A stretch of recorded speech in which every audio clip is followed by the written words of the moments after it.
August 4th, 1926. A passenger ship cuts through dark waters between Japan and Korea. On deck, two lovers hold each other for the last time. She's Korea's first professional soprano.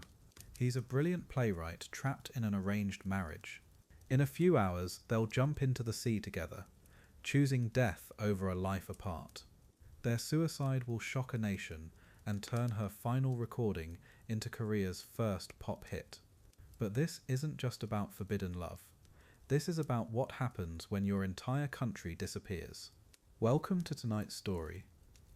Get comfortable, dim those lights, maybe grab some tea. We're diving into one of Korea's most haunting love stories, and it's going to break your heart in the best way. If you're new here, hit subscribe. I'd love to know where you're listening from and what time it is where you are. Drop a comment below. Are you in Seoul at midnight? London at tea time? I love hearing from you.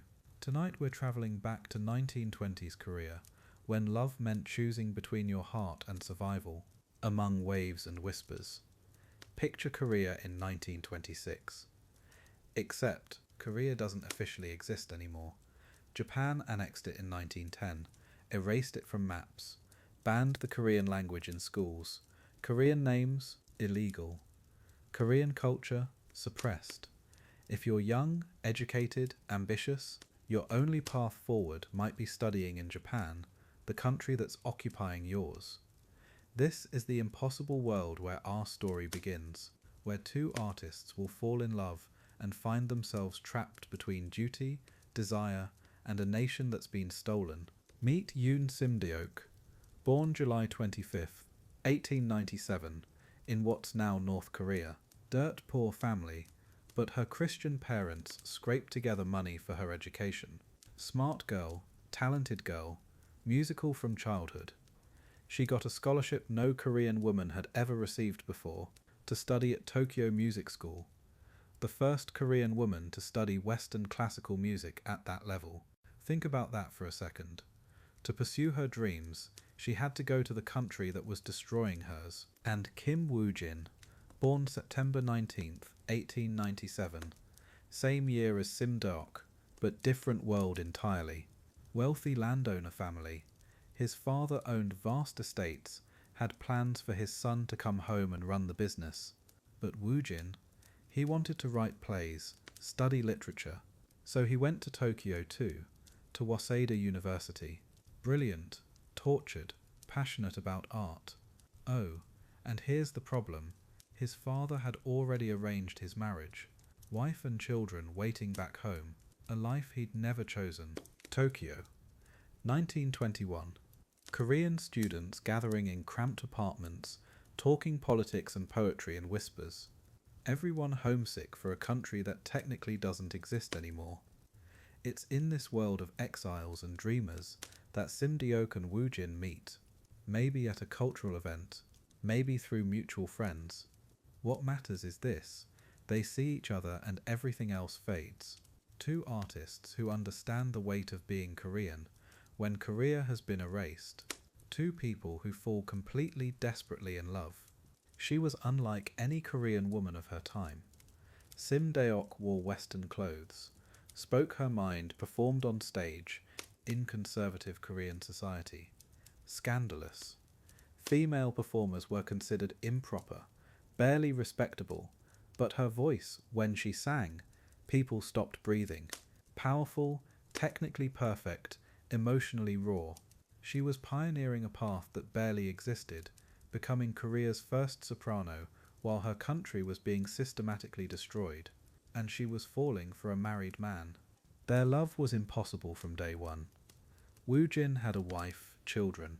In Confucian society, divorce was unthinkable, especially for someone from his elite background. Sim-deok's reputation was already hanging by a thread just for being an actress. An affair with a married man. Social suicide. But they couldn't stay apart. For years they carried on a passionate secret romance, meeting in shadows, writing letters they had to burn, loving each other while knowing it would destroy them both. 1923. Sim-deok graduates from Tokyo Music School and returns to Korea. She debuts as a soprano at Seoul's Central Youth Center. The audience is stunned. Her voice is extraordinary, but here's the crushing reality. Korea in the 1920s has almost no market for Western classical music. People are poor under colonial rule. The wealthy who can afford concerts, mostly Japanese colonizers, and Sim-deok refuses to perform primarily for them. Her principles are about to cost her everything. To survive, she compromises. Classical soprano becomes pop singer. She performs popular music, appears in films, does whatever pays the bills. The media takes notice, not just her talent, but her beauty, her unconventional life. Rumors start spreading. A wealthy businessman, Lee Yong-mun, pursues her publicly. Whether anything happened or not doesn't matter. In Korean society, just having your name linked to scandal was enough. Her reputation begins crumbling. Everything she's worked for, slipping away because she dared to live differently. Meanwhile, Woo-jin has returned to Korea, trying to build a career as a playwright. His father is furious. Why is his son wasting time on literature instead of managing the family business? The pressure is crushing. Traditional Korean sons didn't get to choose their own paths, especially not artistic ones. In 1926, Woo-jin breaks. He flees back to Tokyo, desperate to escape his father's demands, to find some way to live the life he wants. But the walls are closing in. July 1926. Sim-deok gets an invitation from Nitto Recording Company in Osaka. They want to record an album. This might be her last chance to create something meaningful, to preserve her voice for history. She travels to Japan, records Korean folk songs, popular tunes. Then she insists on one more track, a song she's rewritten, takes a cheerful waltz called Waves of the Danube and transforms it into something haunting. She calls it Sawi Chanmi, in praise of death. The studio engineers are startled by the raw emotion in her voice. After the recording session, Sim-deok contacts Woo-jin in Tokyo. He initially tries to end their relationship. He's heard the rumors about her and Lee Yong-mun, but she persuades him to see her. Some say she threatened suicide if he refused. What we know for certain is this: on August 3rd, 1926, two lovers board a passenger ship, the Tokuju Maru, travelling from Japan to Korea.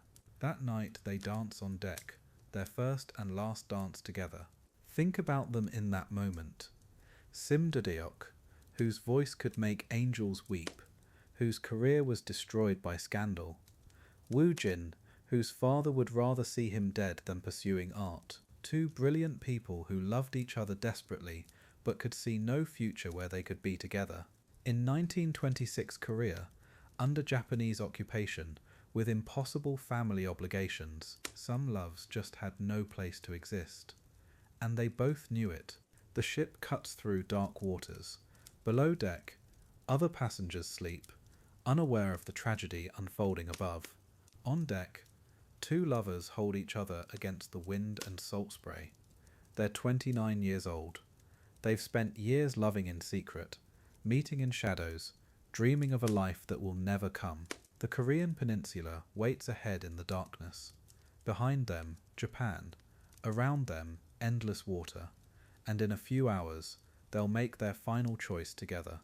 This is where our story truly begins. With love that cannot exist in the daylight, with art that has no place in an occupied country, with two people standing on the edge of everything they know.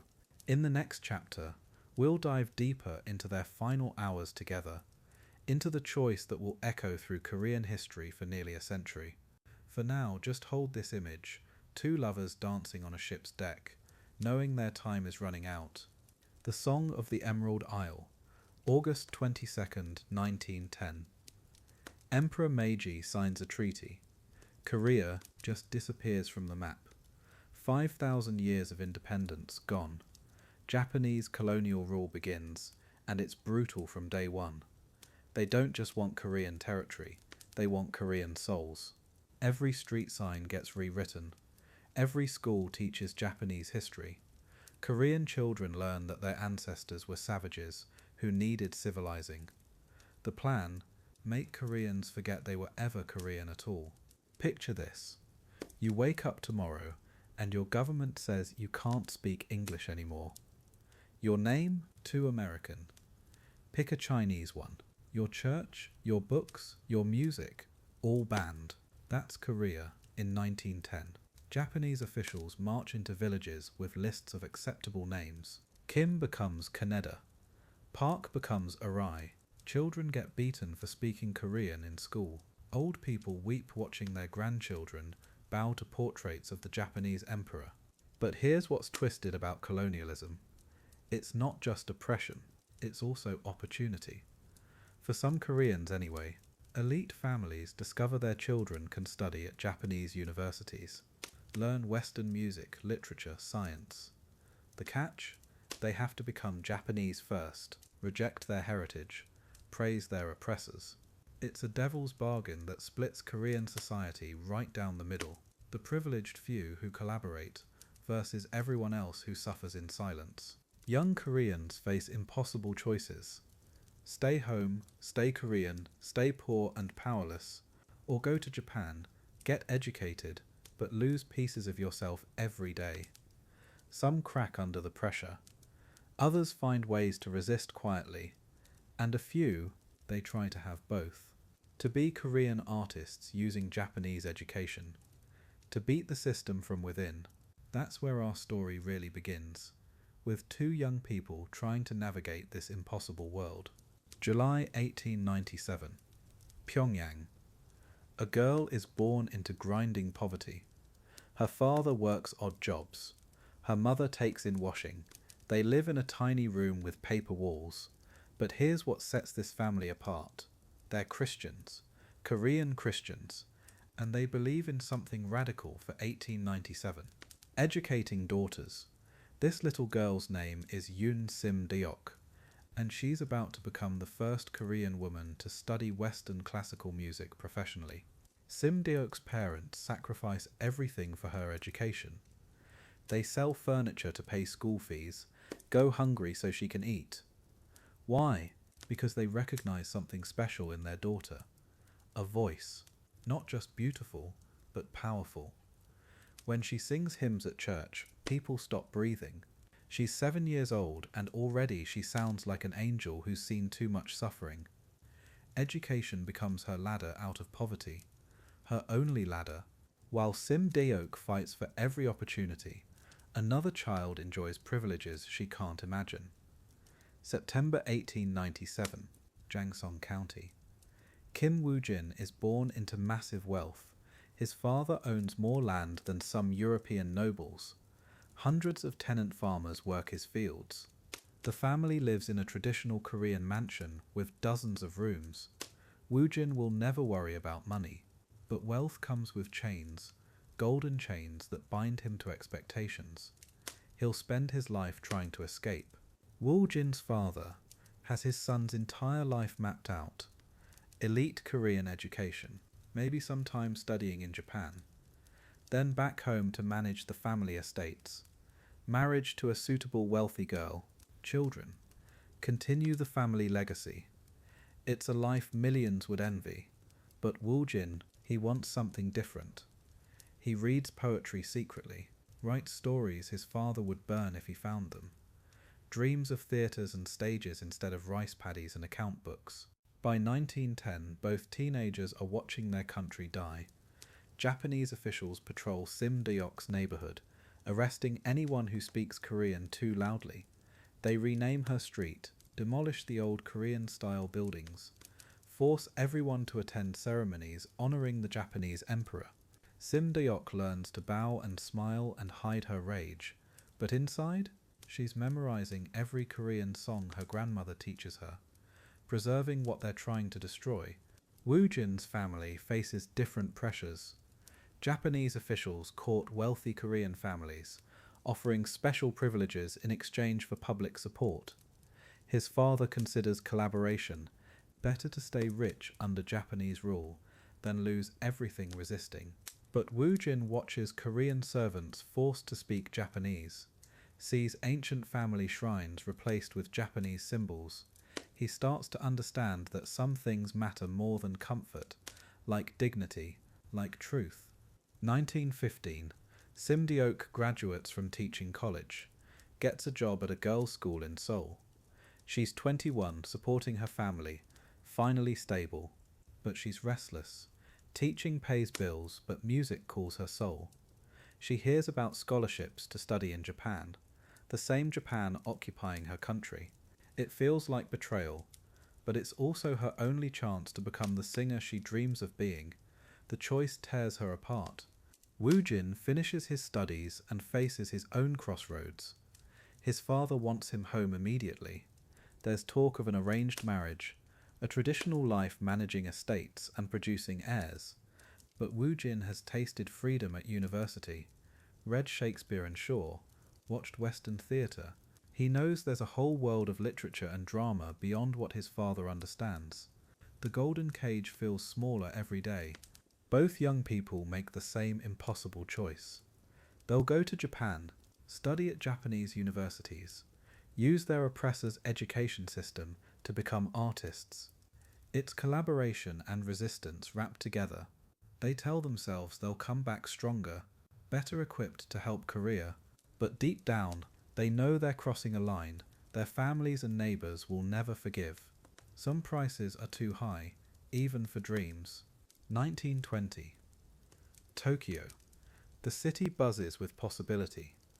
Western music, modern theatre. Korean expatriate students form tight communities, supporting each other far from home. Everyone's carrying the same burden, the guilt of being here, while their families suffer under occupation. They justify it different ways. Some plan to return and fight. Others hope to preserve Korean culture through art. All of them are lonely, brilliant, and slowly breaking.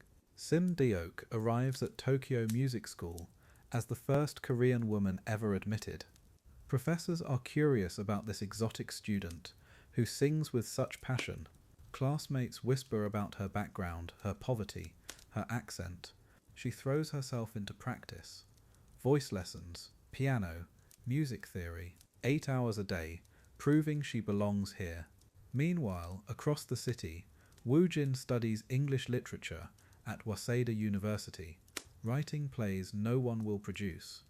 Both brilliant, both isolated, both searching for something they can't name. 1921. Spring. Cherry blossoms bloom across Tokyo, and Korean students gather for cultural events. Poetry readings, traditional music performances, small acts of resistance disguised as entertainment. In these gatherings, exiles find each other, share homesickness and dreams, and sometimes they find love. Sim-deok stands on one side of a crowded room, adjusting sheet music. Woo-jin enters from the other side, looking for familiar faces. Their eyes haven't met yet, but they will, and when they do, everything changes. Harmony within the hurly-burly. Tokyo, 1921.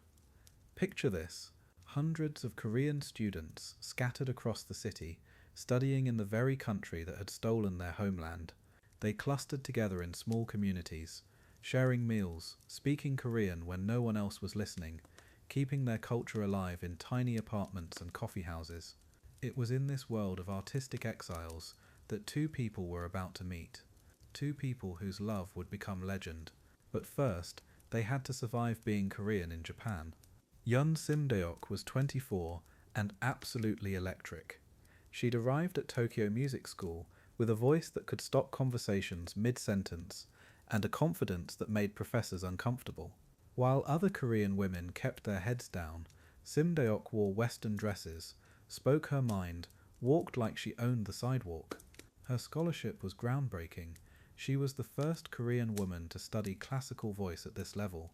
But being first meant being watched. Every stumble would reflect on every Korean woman who came after. Kim Woo-jin was wrestling demons no one could see. 24 years old, brilliant, from a family so wealthy they owned half the countryside back home.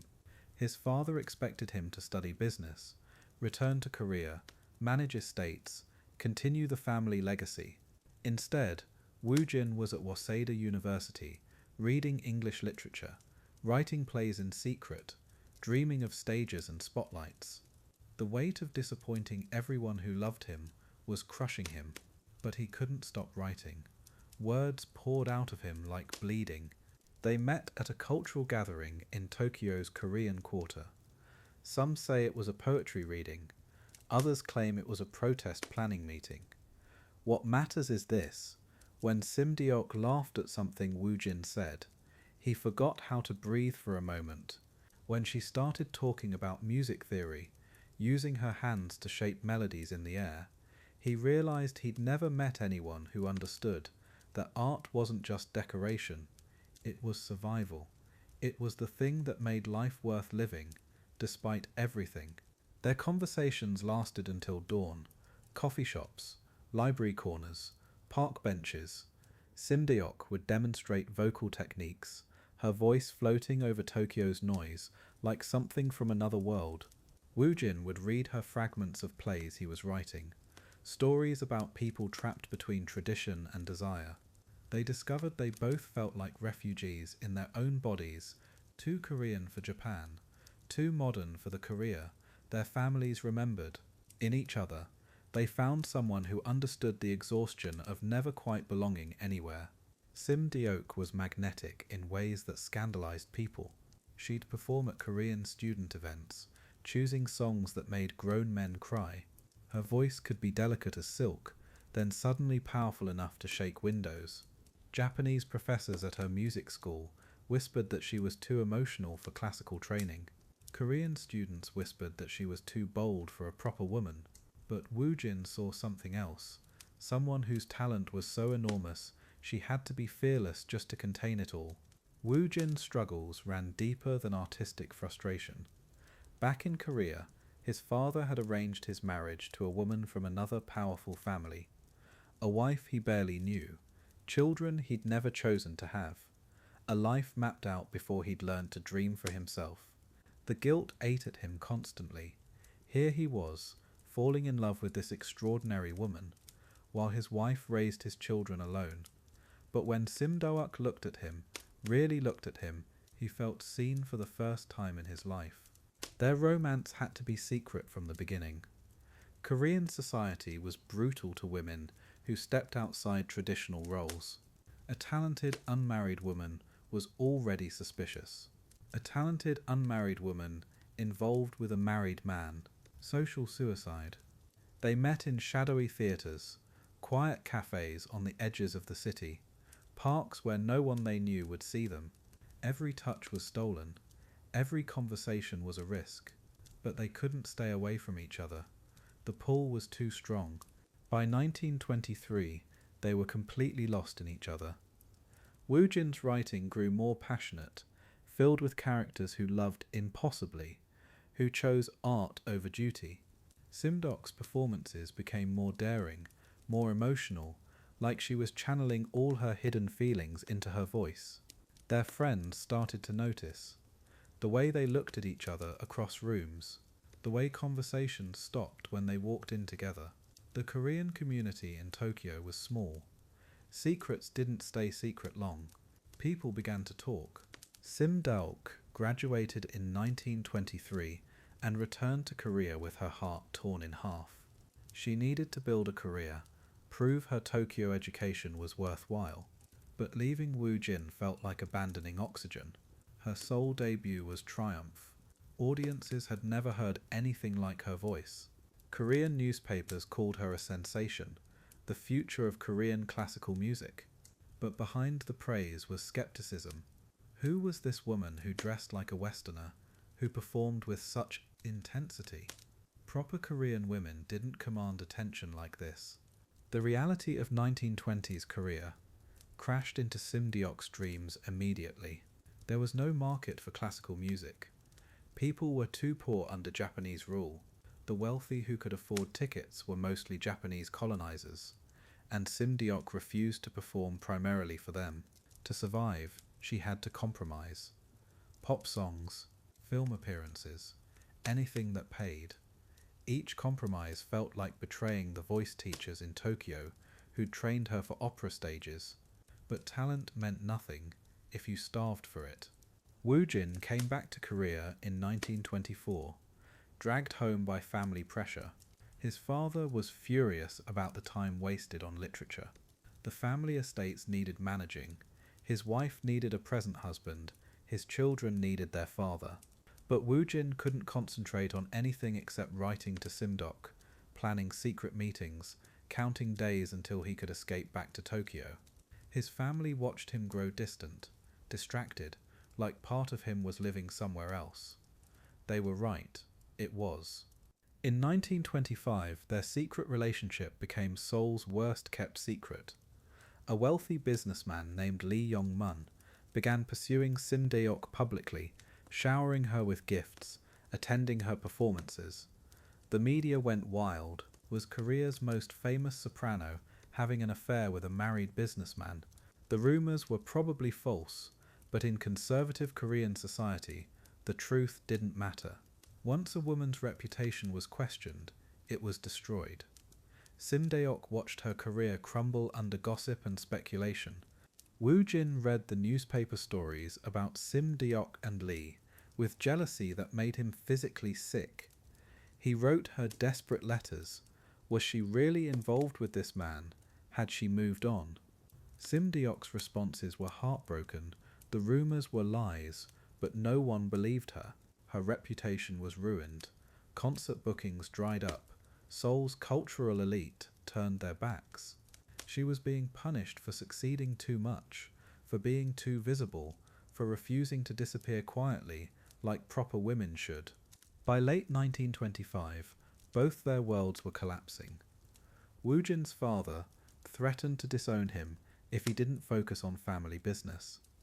His wife was asking questions about his frequent absences. Sim-deok's career was in ruins. Her name connected to scandal she couldn't escape.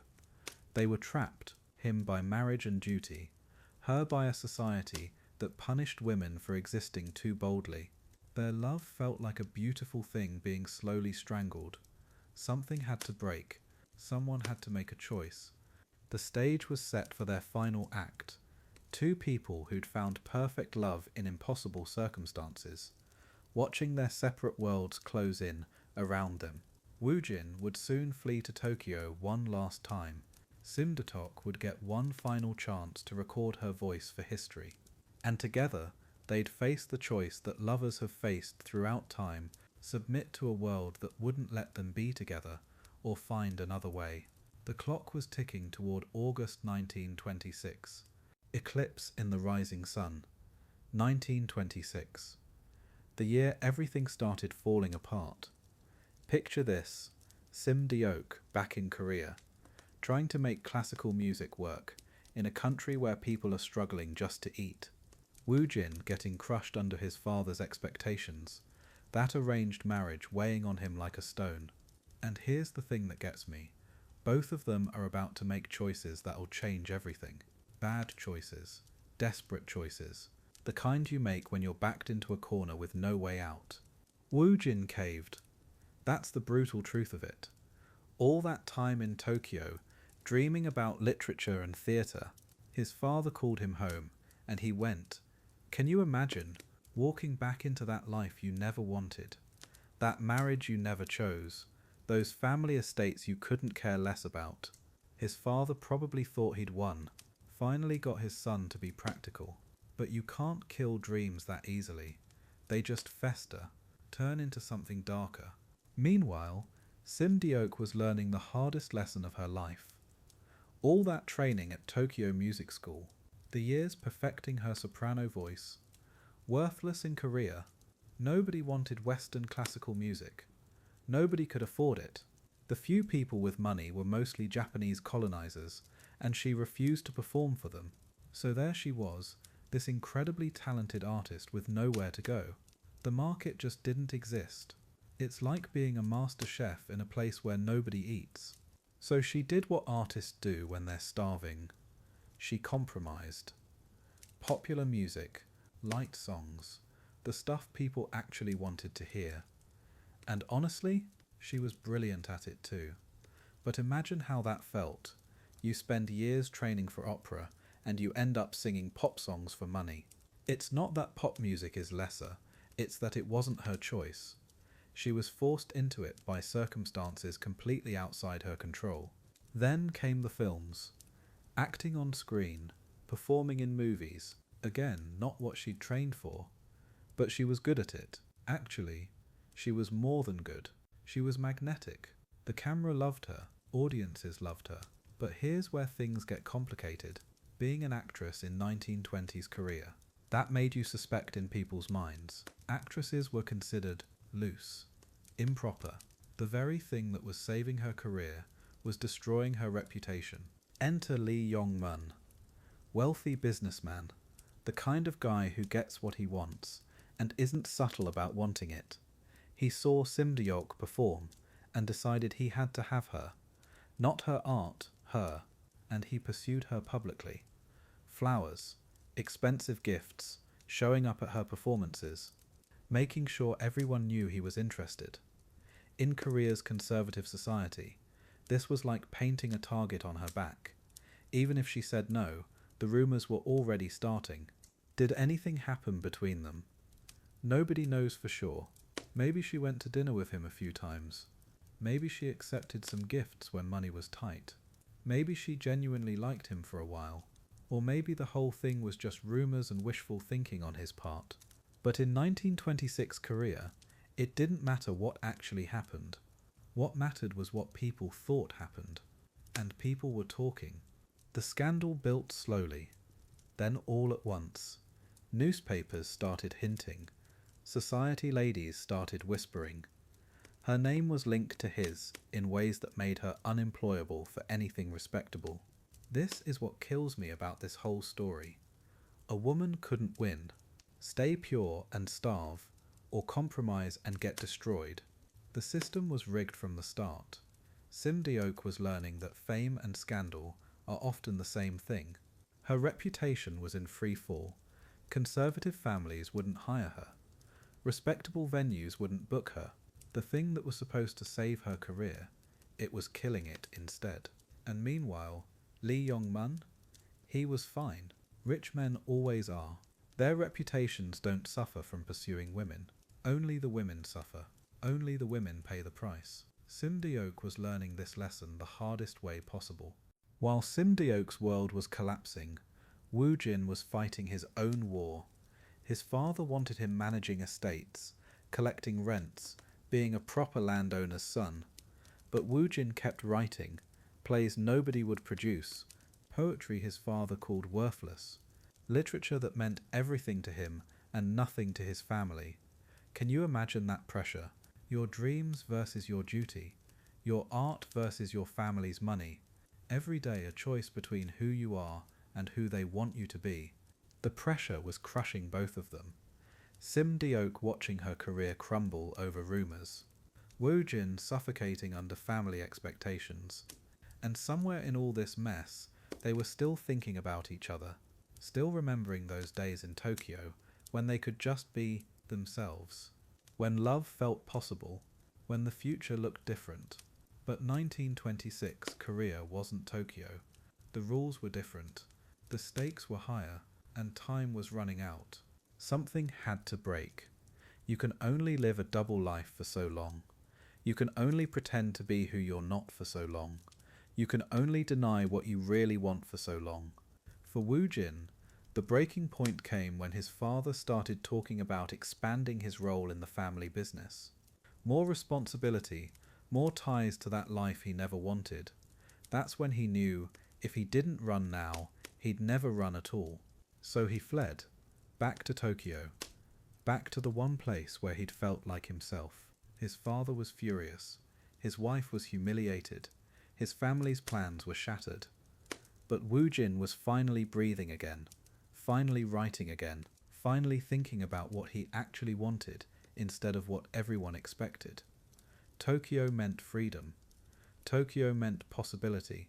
Tokyo meant maybe he could see Sim-deok again without the whole world watching. Meanwhile, Sim-deok got her own lifeline. A recording company in Osaka wanted her to make an album. Not classical music, popular songs. But still, it was recording. It was preservation. It was a chance to leave something behind. So she packed her bags and headed to Osaka, leaving behind the wreckage of her Korean career, leaving behind the rumours and the scandal and the impossible expectations. The recording project was her chance to start over. Maybe not with the music she'd dreamed of, but with music that mattered to people, songs they could actually buy and play and love. She was close enough to Tokyo now, close enough to possibilities she'd been trying not to think about, close enough to make choices that scared her. The recording studio became her refuge. Her art became her escape plan. By the end of 1926, they were both running, Woo-jin from Family Duty, Sim-deok from Social Scandal, both heading toward Japan, both leaving behind the lives that were supposed to be theirs. Sometimes escape is the only option left.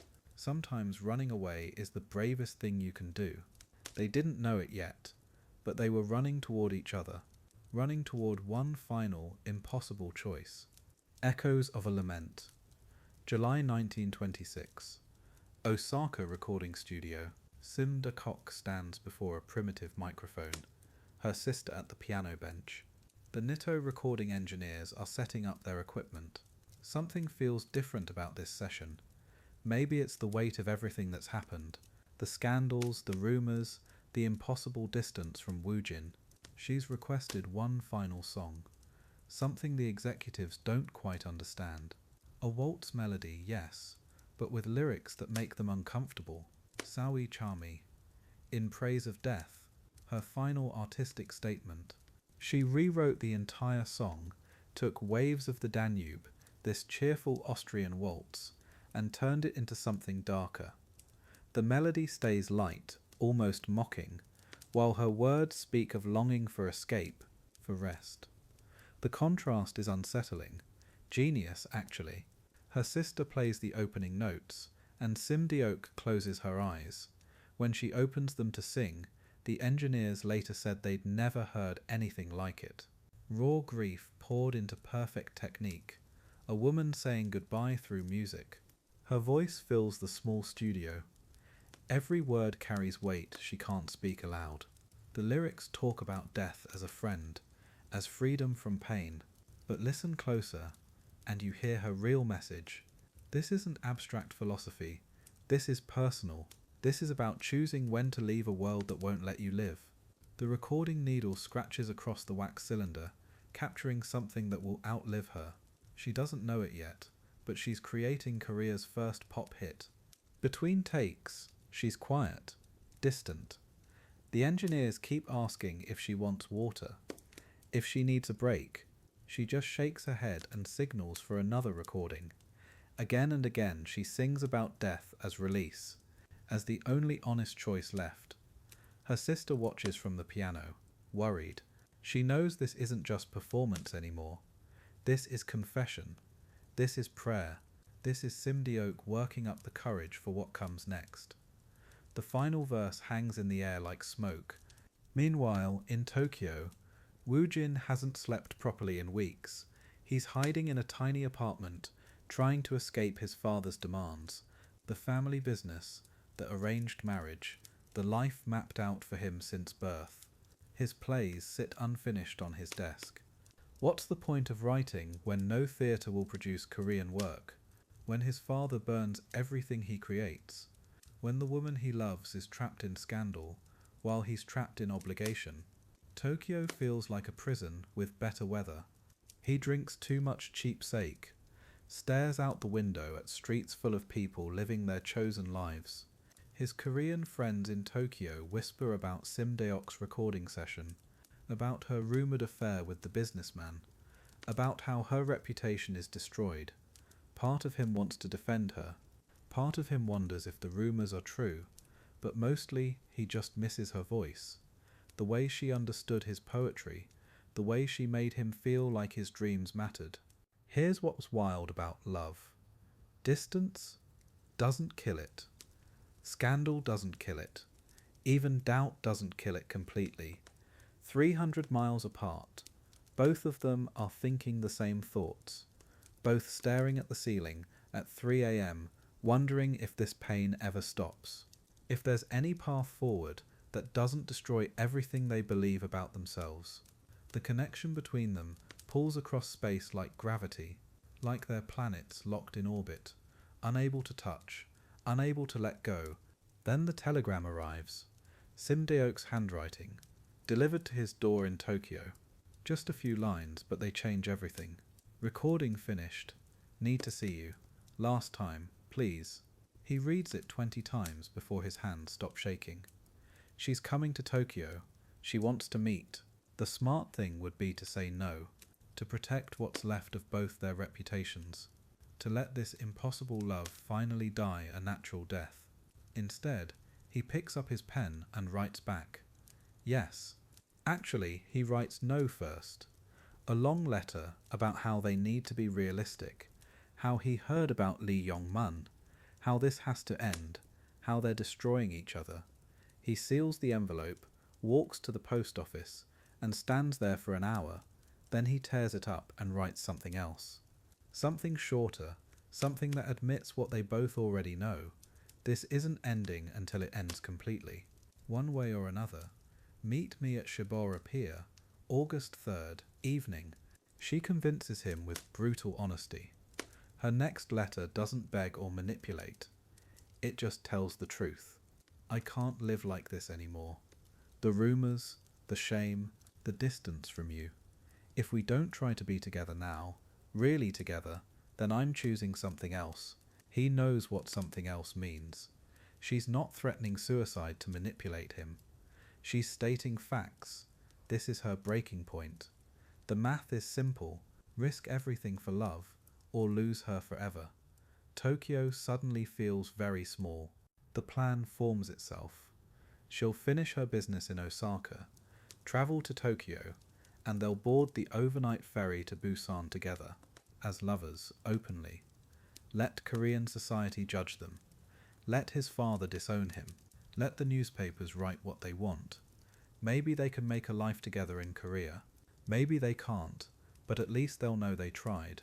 At least they'll have one night as the couple they've always been in secret. One last gamble on happiness. The days crawl by. Woo-jin paces his apartment, second-guessing everything. What if she changes her mind? What if this ruins her completely? What if his family cuts him off and they starve? What if love isn't enough?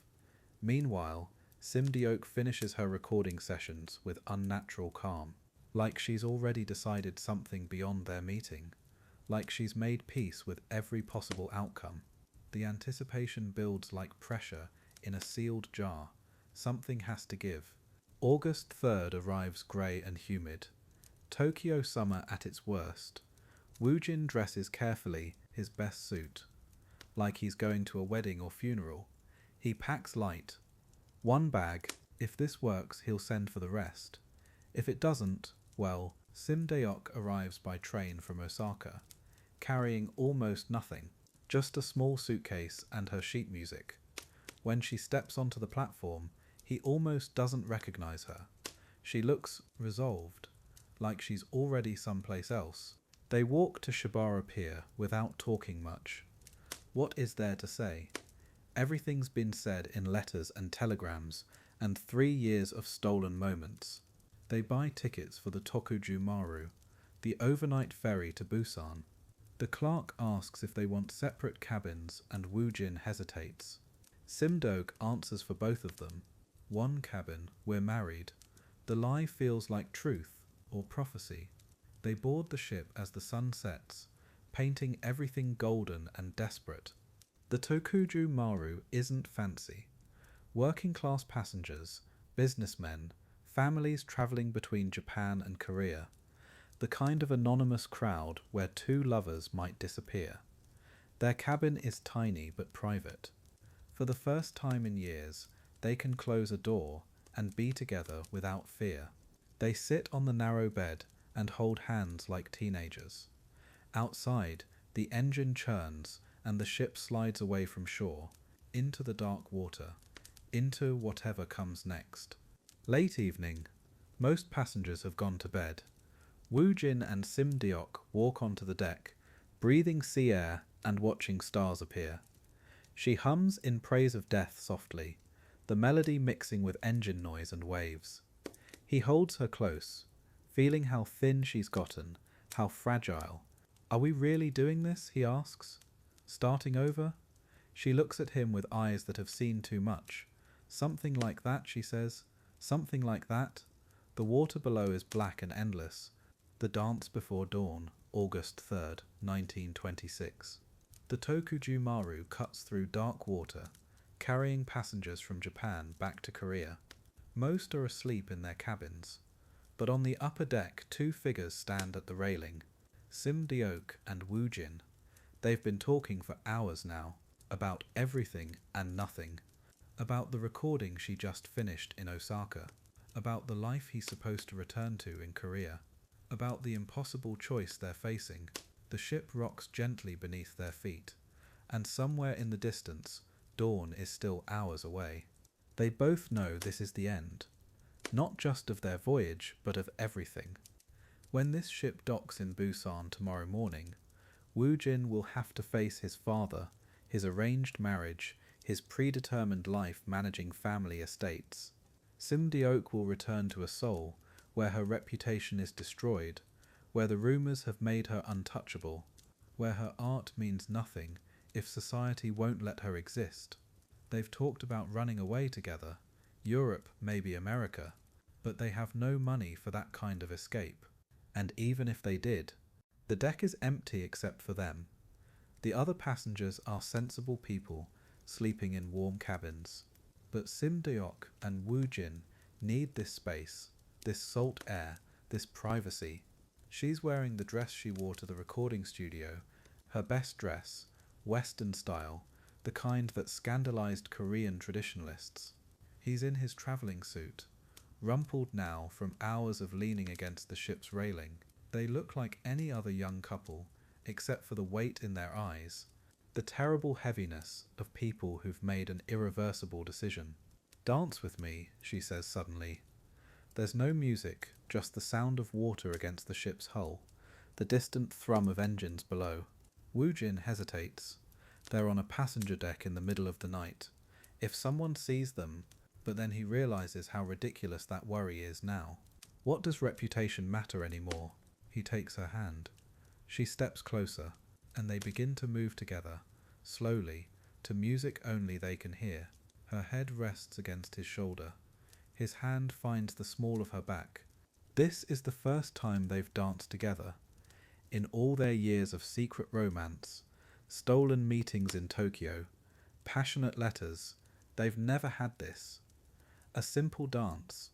In Korea, it would have been unthinkable. A woman dancing with a married man in public? The scandal would have destroyed them both instantly. In Tokyo, they were too careful, too afraid of being seen by other Korean students who might report back to their families. So this moment on the ship's deck, it's both their beginning and their ending. The moonlight catches her face as they turn. She's crying, but silently, tears just sliding down her cheeks without sound. Woo-jin feels his chest tighten. She's so young, they're both so young. 29 feels ancient when your life is already over, but it's nothing really. They should have decades ahead of them. Children, maybe, a house somewhere, morning coffee and evening conversations and all the small dailiness of a shared life. But that future doesn't exist for people like them. Not in this world, not in this time. We can't keep living like this. She whispers against his ear. He knows what she means. The sneaking around, the impossible longing, the way their love has become something that only brings pain. They've talked about this before, in careful hypotheticals.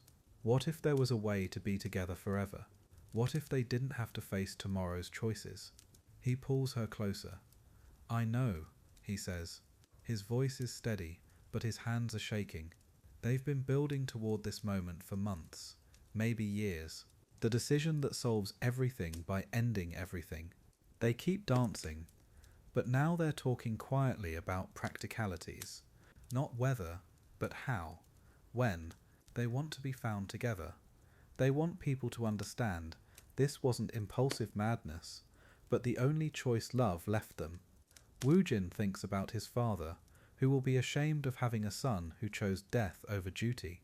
Sim-deok thinks about her sister, who played piano for her final recording just days ago. The people they love will suffer for this, but staying alive means suffering forever themselves, and they're tired of suffering. The ship rocks again, a little more sharply this time. They steady themselves against each other, laughing softly at their awkwardness. For a moment, they're just two people learning to dance together on a moving floor. The ordinariness of it breaks something open in both their chests. This is what they wanted, just this, to be clumsy and silly and human together, to not have to hide or apologize or justify their existence. They dance until their feet hurt, until they're both crying freely, until the moon starts to set. When they finally stop moving, they don't let go of each other. They stand there swaying slightly with the ship's motion. Her head on his chest, his cheek against her hair. The sea stretches endless and dark in every direction. Korea is still hours away. Japan is already far behind them. They're suspended between two worlds, belonging to neither. I wish we could stay right here, she says, just floating, never having to arrive anywhere. He understands. This in-between place is the only place they've ever been free. They make promises to each other. Quiet, desperate promises about staying together, no matter what comes next. About not being afraid. About how their love will mean something, even if their lives couldn't. Woo-jin tells her about a poem he's been writing in his head. Something about two birds who choose to fall together rather than fly in separate cages. Sim-deok hums a melody she's never sung before, something that sounds like a lullaby and a funeral song at once. These are their last gifts to each other, words and music. The sky is starting to change.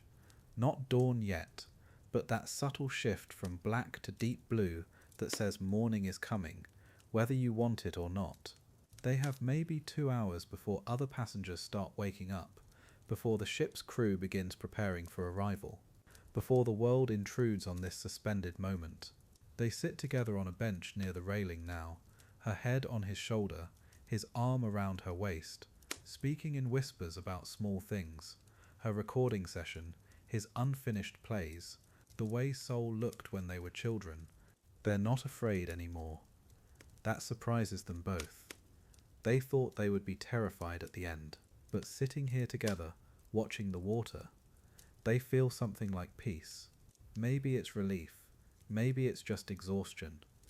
They've been fighting impossible circumstances for so long, fighting their families, their society, their own hearts.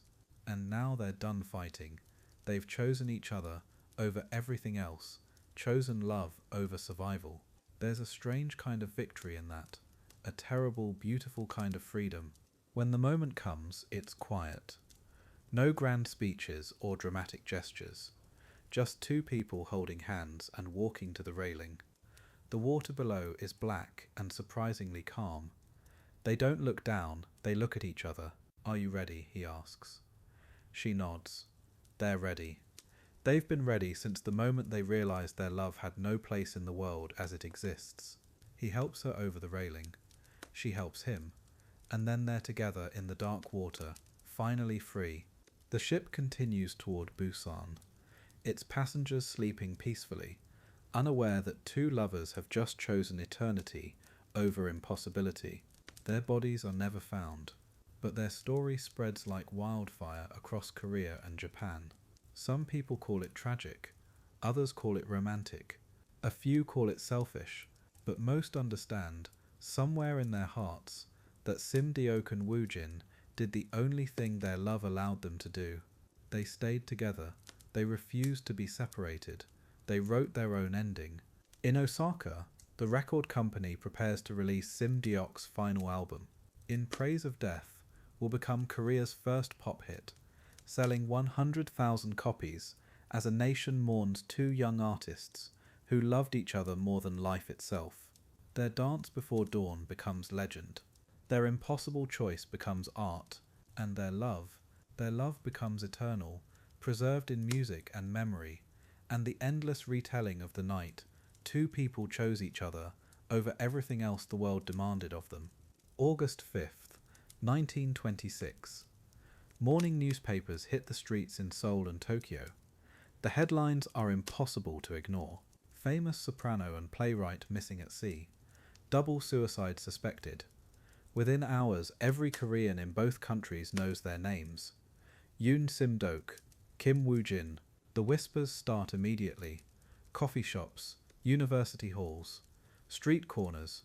Two of Korea's brightest artistic minds, gone. The shock ripples through the small community of Korean intellectuals like a stone dropped in still water. Nobody saw this coming. Well, almost nobody. The Korean press goes wild. Tragic love ends in death pact. Korea's nightingale silenced forever. The Dong-ah Ilbo runs a front-page story with Sim-deok's photograph. Beautiful, smiling, alive just days ago. The Chosun Ilbo interviews her music teachers, her friends from Tokyo. Everyone has an opinion. Everyone claims they knew something was wrong. But here's what strikes me. The coverage isn't just reporting. It's sensationalizing. Two people are dead, and the media's treating it like entertainment. Sound familiar? Korean society splits into camps. The traditional elders shake their heads.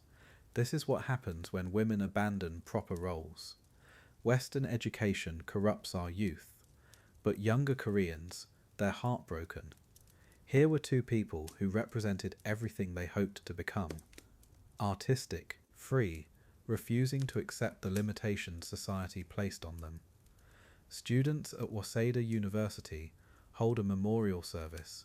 They light candles, read Woo-jin's poetry aloud. Some are crying. These weren't just artists who died. They were symbols, dreams made flesh. Japanese newspapers take a different angle. The Tokyo Asahi Shimbun focuses on the Korean tragedy. There's this undertone, like this is what happens when colonized people try to reach beyond their station. The Mainichi calls it a primitive response to modern pressures. You can hear the condescension dripping, but some Japanese intellectuals push back. They know good art when they hear it. They attended Sim-deok's concerts. They read Woo-jin's plays. Two brilliant minds are gone, period. Nationality doesn't matter when talent dies young. The theories start flying. Were they really on that ship together? Some people claim they spotted a couple matching their description on a train to Shanghai. Maybe they faked their deaths. Started new lives in Europe. Others whisper about murder. That businessman, Lee Yong-mun, he was obsessed with Sim-deok. Rejected, humiliated. Rich men don't take rejection well. Did he arrange something? The police investigate briefly, find no evidence, but rumors have their own life. Truth becomes negotiable when people want mystery more than facts. The families are shattered. Woo-jin's father locks himself in his study for 3 days. When he emerges, he orders every manuscript, every letter his son ever wrote to be burned. All of it. Poetry, plays, personal writings. Ash. His shame is that complete. Sim-deok's mother collapses at the news. She'd supported her daughter's musical dreams against everyone's advice. Now neighbours whisper it's her fault, that she should have married her daughter off young, should have kept her home. Guilt is a merciless companion. The Nito Recording Company faces an impossible decision. They have Sim-deok's final album, recorded just days before her death. Her voice captured forever on shellac records. Do they release it? Profit from tragedy? The executives debate for weeks. Some call it exploitative. Others argue it's her artistic legacy. The woman wanted her music heard. Finally, they decide. The album will be released. With one track featured prominently, Sawi Chammi, in praise of death. The irony is unbearable and perfect. September 1926. The album hits Korean record shops. Nobody's prepared for what happens next. Lines form outside music stores in Seoul. People who've never bought a record before are clutching coins, waiting hours. The first pressing sells out in 2 days. Store owners frantically telegraph Tokyo for more copies.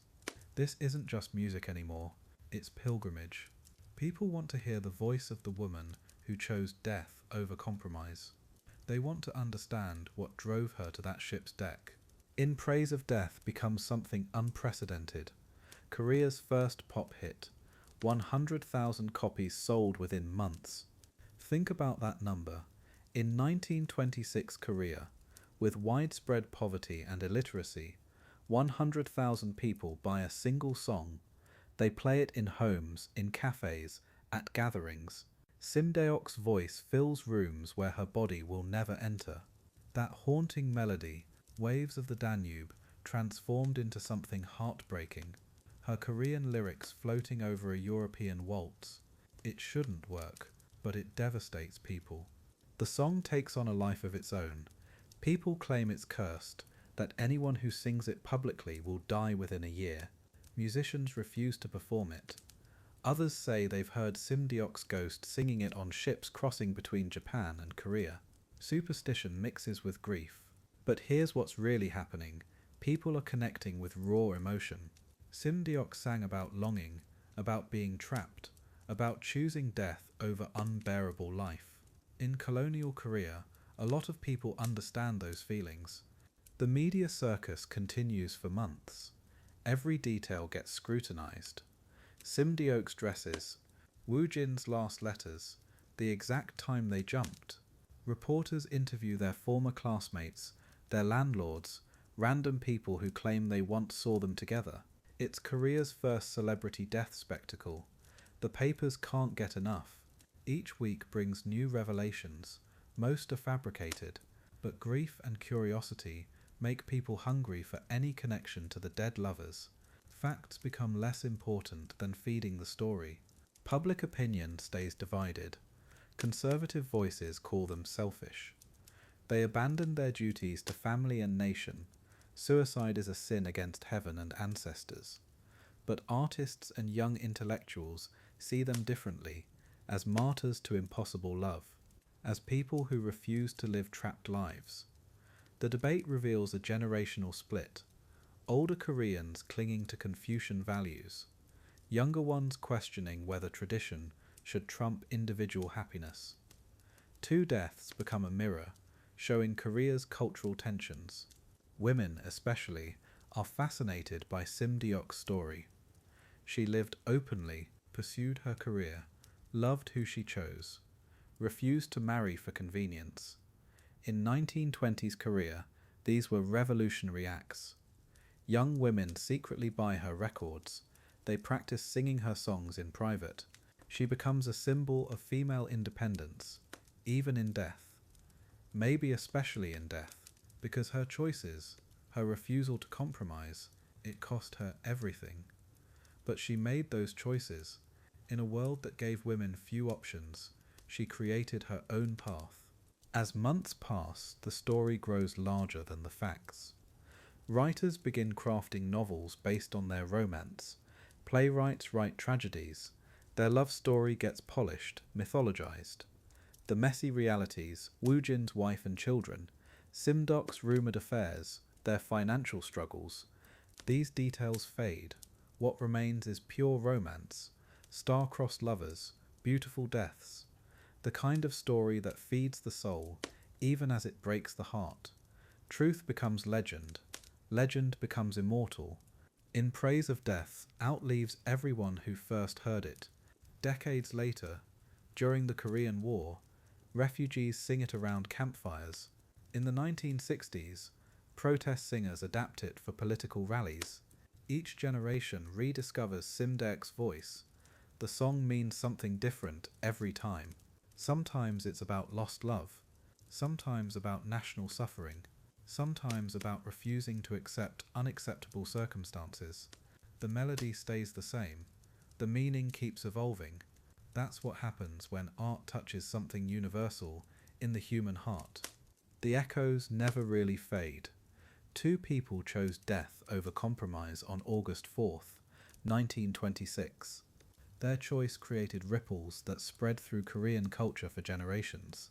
Sim-deok's voice lived on in shellac grooves.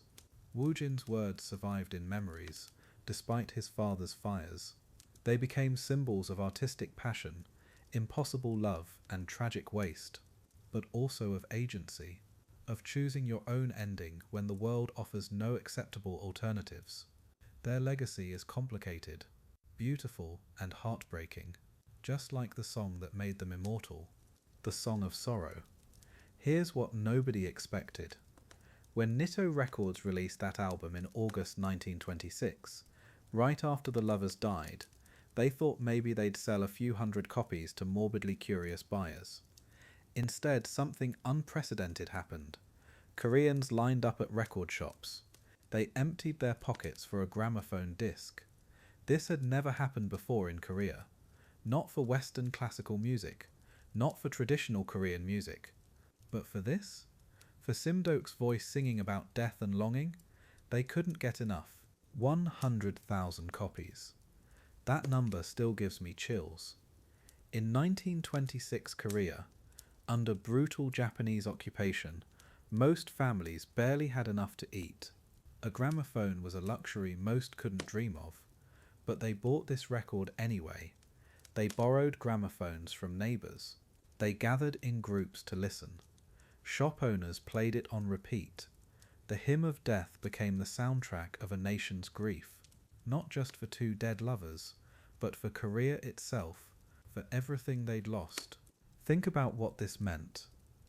Korea's first pop hit wasn't happy music. It wasn't escapism. It was a song about choosing death over a life of compromise. And people couldn't stop listening. They heard something in Sim-deok's voice that spoke to their own trapped existence. Here was a woman who refused to live on anyone else's terms, who sang her truth even when it hurt. In occupied Korea, where everything Korean was being erased, that voice felt like resistance.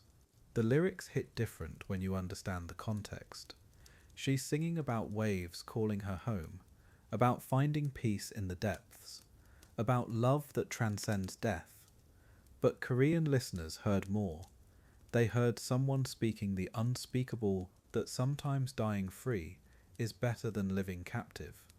The Japanese censors didn't ban it because technically it was just a sad love song. They missed the deeper message.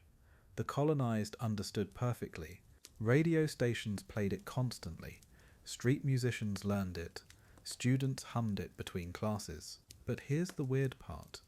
People started getting spooked by the song. Rumors spread that anyone who sang it would meet a tragic end. 3 performers who covered it reportedly died young. A music teacher who taught it to her students suffered a mental breakdown. Whether coincidence or not, Koreans began treating the hymn of death like it carried some kind of curse.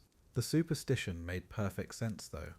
Sim-deok had poured her desperation into that recording. Her voice cracked with real pain. This wasn't acting, this was someone singing her own death song. People could hear it. They could feel the genuine grief in every note. So when tragedy followed tragedy among those who performed it, Koreans weren't surprised. They believed the song had absorbed too much sorrow to be safely handled. But the curse thing made it even more popular. Forbidden music always is. Young people especially couldn't resist. They'd sneak into record shops to hear it played quietly. They'd gather in secret to sing it together. The Japanese authorities started getting nervous about a song that seemed to celebrate death as freedom.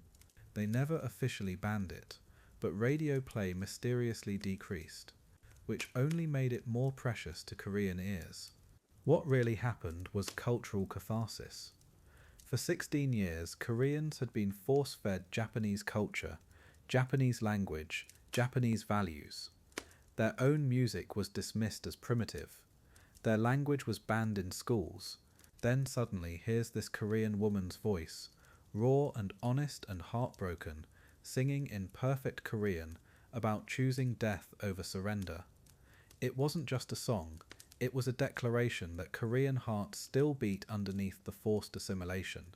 The melody helped too.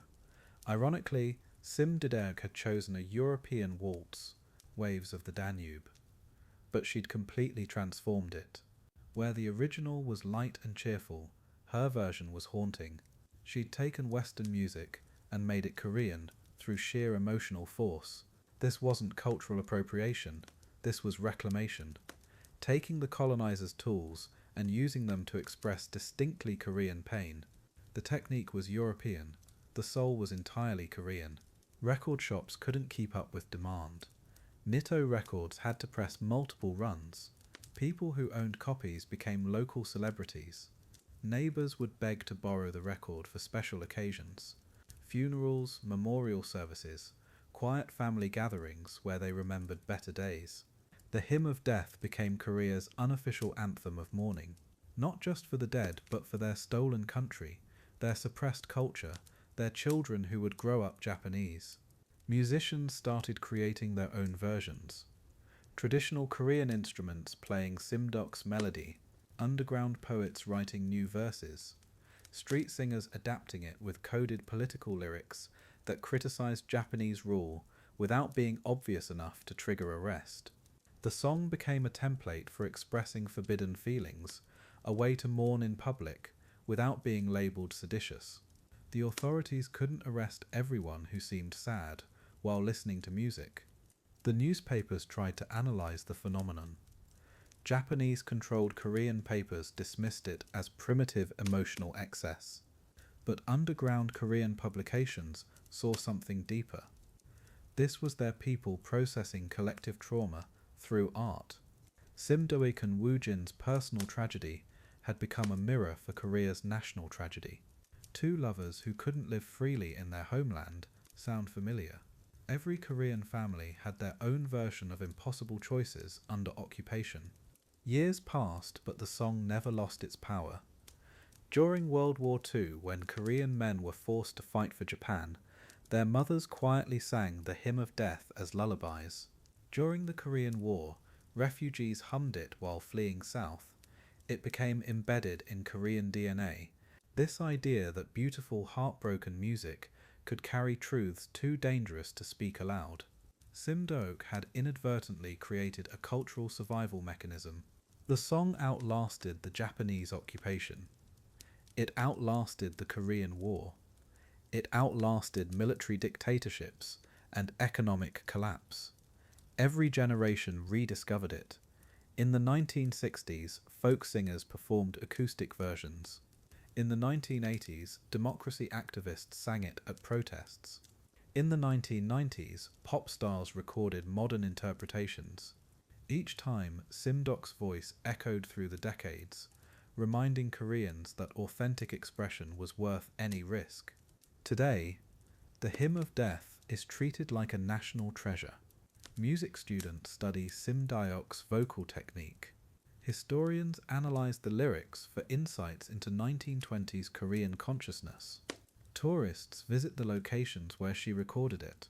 But most importantly, Koreans still listen to it when they need to feel connected to their cultural roots, when they need to remember that their ancestors survived impossible circumstances with their hearts intact. That's the real legacy, not the curse stories or the tragic romance, though those matter too. It's that Sim-deok proved Korean voices could move the world, that Korean pain and Korean beauty deserve to be heard, that even under the worst oppression, art finds a way to speak truth. When she sang that final song in the Osaka studio, she was really singing for every Korean who felt silenced. And they heard her. They're still hearing her. The echoes of tragedy. Here's what's wild about death and fame. Sometimes they create each other. August 4th, 1926. Two bodies disappear into dark water. Within weeks, Korea can't stop talking about them. Yun Sim-deok and Kim Woo-jin didn't just die that night. They became symbols, icons. Their suicide turned them into something bigger than they'd ever been alive. And that transformation, it tells us everything about what Korea needed in 1926. Think about it. Japanese occupation, Korean culture under attack, artists struggling to find their voice. Then these two die for love, for art, for freedom. Perfect timing for martyrdom. The colonial press called them reckless. Korean newspapers called them heroes. Their story became a mirror, reflecting whatever people needed to see. Resistance, romance, the tragedy of talented youth crushed by impossible circumstances. Death made them immortal. The Hymn of Death kept selling, 100,000 copies. Then more. People bought that record not just for the music, but for the ghost in the grooves. Sim-deok's voice carried something raw, pain you could hear, loss that felt real. Every time someone played that song, she lived again. The recording became Korea's first musical legend, a dead woman's voice outselling every living artist. Writers noticed, poets started referencing them. Sim-deok became the symbol of the doomed artist. Woo-jin represented the intellectual trapped between duty and desire. Their names appeared in novels, short stories, plays, always the same themes: forbidden love, artistic sacrifice, the weight of tradition crushing young dreams. They'd become literary shorthand for Korea's colonial pain. Two real people transformed into metaphors. But here's where it gets complicated. Every retelling changed them. Some stories made Sim-deok pure, innocent, driven to death by scandal. Others painted her as wild, rebellious, choosing passion over propriety. Woo-jin became either the tortured romantic or the selfish husband abandoning his family. Each version revealed more about the storyteller than the truth. Legends grow by reshaping facts. The 1960s brought movies, black and white films with sweeping orchestras. Directors loved the drama, young love, forbidden passion, tragic endings, perfect for post-war audiences hungry for romance. But these films sanitized the story, made it prettier. Colonial politics became background noise. Complex social pressures got simplified into basic boy meets girl tragedy. Hollywood-style romance replaced historical reality. Each decade reimagined them differently. 1970s films focused on artistic struggle. 1980s versions emphasized political resistance. 1990s adaptations played up the melodrama. By the 2000s, they'd inspired novels, musical theatre, even pop songs. K-pop artists covered the Hymn of Death. Fashion designers created Yun Sim-deok collections. Their tragedy became a brand, cultural products built on genuine pain. Then came 2018, the Hymn of Death on Korean television. Lee Jong-suk and Shin Hye-sun playing the doomed lovers, gorgeous production values, sweeping cinematography, millions of viewers, but watch carefully, this isn't documentary, it's fantasy. The real Sim-deok was complex, ambitious, sometimes difficult. The real Woo-jin struggled with guilt about abandoning his family. The drama simplified them into perfect romantic victims. What's fascinating is how each generation needs different heroes. 1920s Korea needed martyrs for artistic freedom. 1960s Korea wanted pure romance. 1980s Korea saw political rebels. 2018 Korea watched beautiful people making beautiful choices. Same story, different meanings. Sim-deok and Woo-jin become whatever their audience requires. That's how legends work.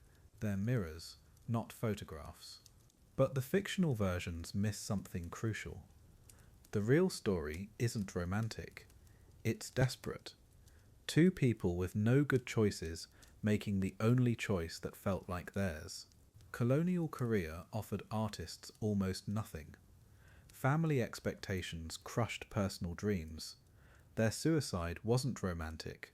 It was the failure of an entire social system. Fiction makes it beautiful. Reality was brutal. Consider the details fiction skips. Sim-deok's money problems. Woo-jin's children back home. Her struggles with alcoholism. His father's fury.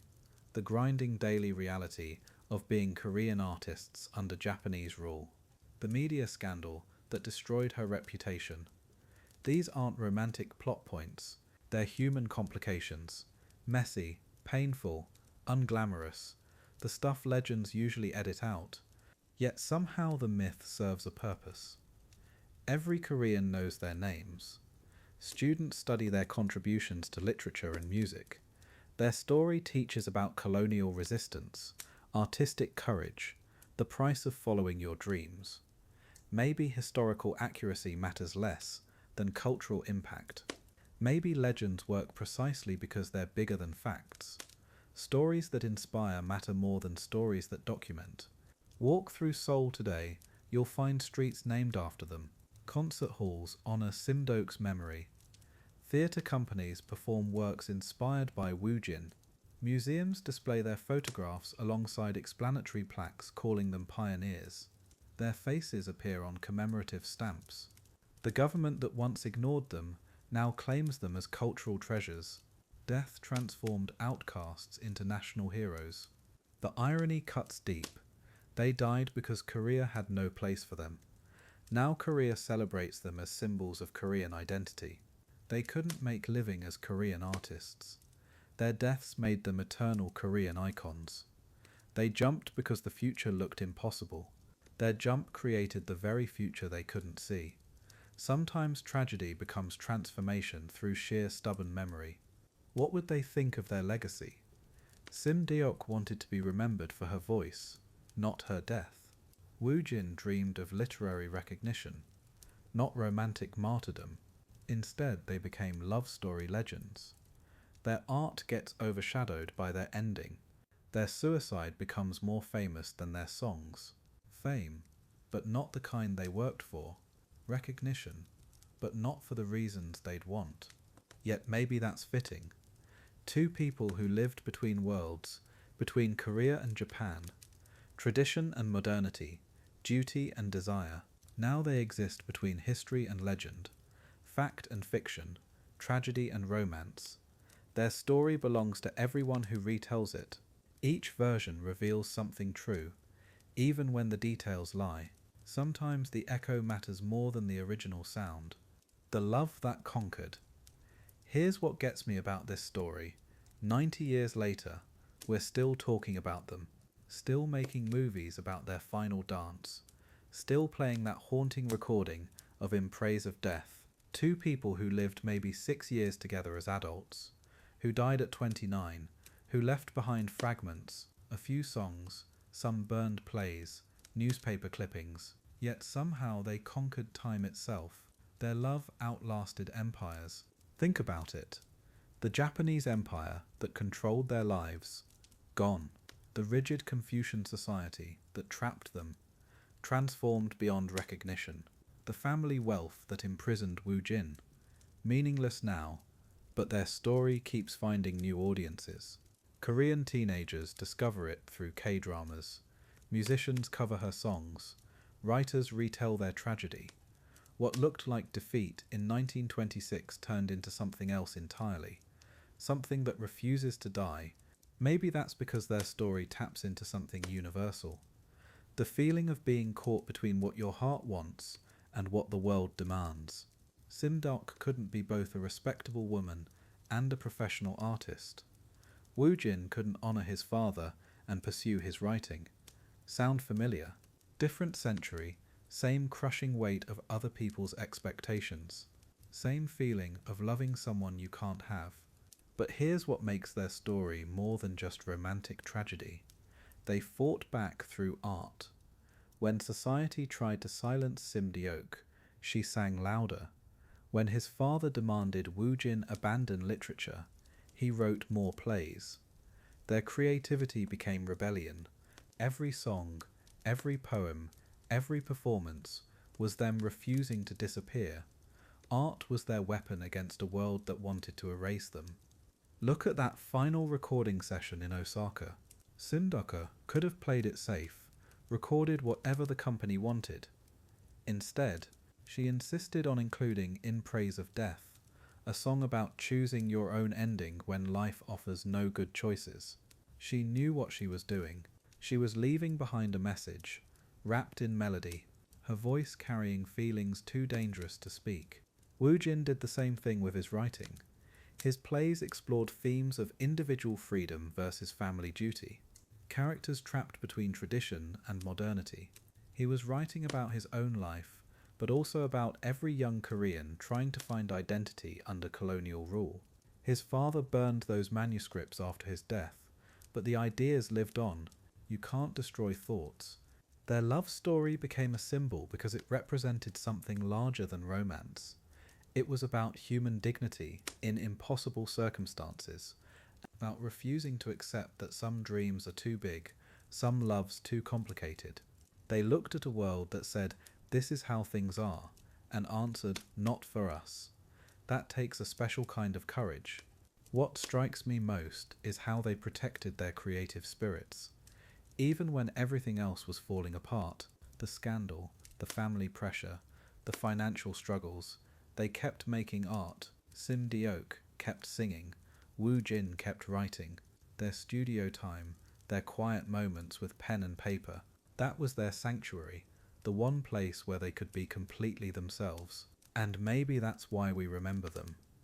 Not just because they died young and tragically, but because they showed us what it looks like to prioritize your soul over your safety, to choose authenticity even when it costs everything.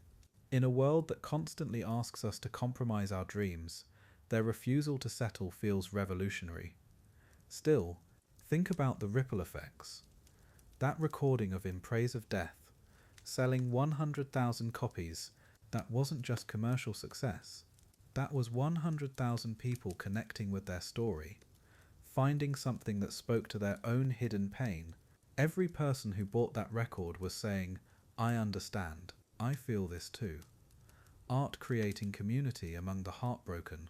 Their story challenged everything Korean society believed about proper behavior. A woman pursuing career over marriage? Unthinkable. A man leaving his family for love? Scandalous. But they did it anyway.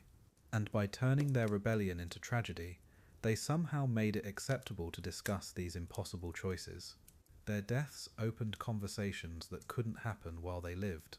There's something profound about how they faced the end together. No note saying society destroyed us. No blame or anger. Just that final dance on the ship's deck, holding each other as they chose their moment. They turned their death into art too, a final performance of love conquering fear. Even in dying, they were creating something beautiful. But let's not romanticize the tragedy. Two brilliant artists dead at 29 is a loss, period.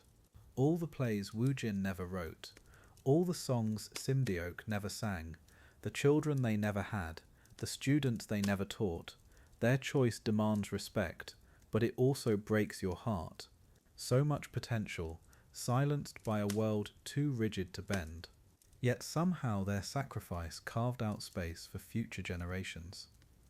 Every Korean woman who pursued music after Sim-deok walked a path she had helped clear. Every writer who explored forbidden themes stood on ground Woo-jin had tested. They didn't live to see the career that emerged after liberation, but they helped create it. Their defiance planted seeds. Maybe that's what the love that conquered really means. Not that their love overcame the obstacles, it didn't, but that it outlasted them. Their story keeps inspiring people to choose authenticity over approval, art over safety, love over convenience. In death, they achieved the freedom that life had denied them, their voices finally unsilenced. So when we listen to that crackling 1926 recording, we're not just hearing a song, we're hearing two people who refused to let the world make them small, who turned their impossible love into something larger than themselves, who proved that sometimes the most powerful victories look like defeat, until you realize they're still here, still conquering hearts, still winning. Anthem of the heart. Here's what gets me about Sim-deok and Woo-jin. They died, yes, but their voices, their art, that lived, and not just lived, it grew. It spread. It became the foundation for everything that came after. Korea's first soprano, Korea's pioneering playwright, two people who refused to let colonial rule or traditional expectations silence their creativity. Their tragedy became their triumph. Their death became their immortality. Because sometimes the only way to truly live forever is to burn so bright that people can't forget you. Let's talk about what Sim-deok actually accomplished. Korea's first professional soprano. Think about that for a second. The first Korean woman to study Western classical music at university level. The first to bring opera technique to Korean audiences. She didn't just sing, she opened a door that had never existed before. Every Korean soprano who came after her walked through the path she carved. Every woman who chose art over marriage expectations. Sim-deok showed them it was possible. Her voice broke barriers before it broke hearts. And Woo-jin? He wasn't just writing plays, he was reimagining what Korean theatre could be. Modern drama, psychological depth, characters who felt like real people instead of traditional archetypes. His father destroyed most of his manuscripts after his death, ashamed of his son's literary career. But the few plays that survived, they influenced an entire generation of Korean dramatists. He was building the foundation for modern Korean theatre, one broken script at a time, one forbidden dream at a time. Their cultural impact went way beyond what they created while alive. Their story became a symbol, two artists choosing love and art over duty and tradition, that resonated in ways they never could have imagined. During the darkest years of Japanese occupation, when Korean culture was being systematically erased, their memory became a reminder that Korean creativity couldn't be destroyed. Their love story became a story about artistic resistance, about choosing authenticity even when it costs everything. Here's what's incredible. They died in 1926, but Korean artists were still referencing them, still drawing inspiration from them decades later. Writers wrote novels about them. Composers created symphonies inspired by their story. Filmmakers made movies. Their tragedy became a touchstone for artistic courage. Every Korean artist who ever chose passion over security, every creative person who ever risked everything for their art, they were walking in Sim-deok and Woo-jin's footsteps. Whether they knew it or not, their resistance against tradition wasn't just personal, it was revolutionary. Sim-deok performing Western opera when women weren't supposed to have public careers. Woo-jin writing psychological dramas when Korean literature was supposed to focus on moral instruction. They weren't just breaking rules, they were showing other Koreans that the rules could be broken. That individual artistic expression mattered more than social expectations. Their love story became a story about choosing yourself over what others demanded. The Hymn of Death, that final recording, it became more than a song. It became an anthem for everyone who'd ever felt trapped by impossible circumstances. 100,000 copies sold. In 1926 Korea. That's insane. People weren't just buying music, they were buying a piece of their story, a validation that love and art mattered more than survival, that some things were worth dying for. Her voice carried the weight of an entire generation's frustrated dreams. Future Korean artists grew up knowing their names. Music students learned about Sim-deok's technique. Drama students studied Woo-jin's innovative character development. But more than that, they learned about artistic courage, about the price of creativity under oppression, about loving something so much you'd risk everything for it. Their legacy wasn't just their art, it was their example. Two people who chose passion over safety and changed Korean culture forever. Their story transcended death in ways that still feel mystical.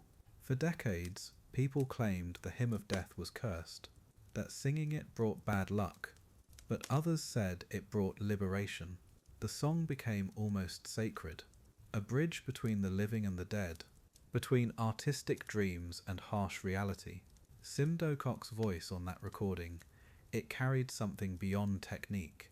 It carried the soul of Korean artistic resistance, the refusal to be silenced. Those recordings she made in Osaka, they're still played today. Her voice, nearly a century later, still moves people to tears, still sounds modern, still sounds urgent. Korean music historians call her recordings the birth of Korean pop culture, not just because of the sales, but because of the emotion. She wasn't just singing, she was confessing, bearing witness, leaving a testament that Korean art could compete with anything in the world. Woo-jin's theatrical legacy lived on through the playwrights he influenced. Modern Korean drama, psychological complexity, character development that focused on internal conflict rather than external action, he pioneered all of that.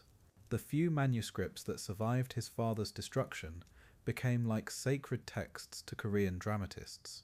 They'd pass around handwritten copies, study his dialogue techniques, his approach to staging emotional truth rather than moral lessons.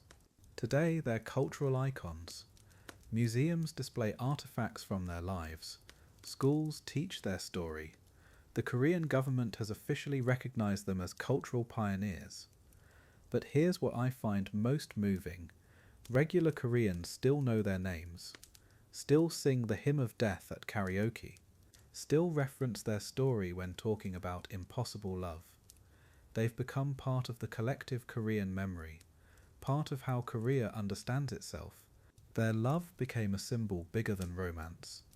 It represented the collision between old Korea and new Korea, between Confucian duty and individual choice, between survival and authenticity. Every Korean who's ever felt torn between family expectations and personal dreams, they see themselves in Sim-deok and Woo-jin's story. The specific became universal. Their tragedy became everyone's struggle. Their choice became everyone's possibility. They defied more than just tradition. They defied colonial oppression by creating art that was distinctly Korean but universally beautiful, by refusing to let occupation destroy their cultural identity. They fought back in the most powerful way possible, with creativity, with beauty, with love that transcended political boundaries. The Japanese could control Korea's government, but they couldn't control Korean hearts. Sim-deok and Woo-jin proved that. Art outlives everything else. Governments fall, occupations end, traditional structures crumble, but a beautiful song, a powerful play, a love story that touches something eternal in human experience that lives forever. Sim-deok and Woo-jin understood this. Maybe not consciously, but in their final choices, in their willingness to sacrifice everything for their art and their love, they chose immortality. They chose to become legend rather than live as compromise. So here we are, almost a century later, still talking about them, still moved by their story, still playing their music. Their anthem of the heart, it never ended. It just kept playing in every Korean artist who chooses passion over security, in every person who risks everything for love, in every voice that refuses to be silenced. Sim-deok and Woo-jin didn't just create art, they became it, eternal, beautiful, unbreakable, forever young. The price for passion. Here's what gets me about their love story. It wasn't just about two people who couldn't be together. It was deeper than that. Sim-deok and Woo-jin shared something rare, this burning artistic passion that nobody else understood. They both knew what it felt like to create something beautiful in a world that didn't want them to exist. When they looked at each other, they saw their own dreams reflected back. That kind of connection, it's intoxicating and dangerous. Picture them in Tokyo in 1924. Two Korean artists trying to make sense of their place in the world.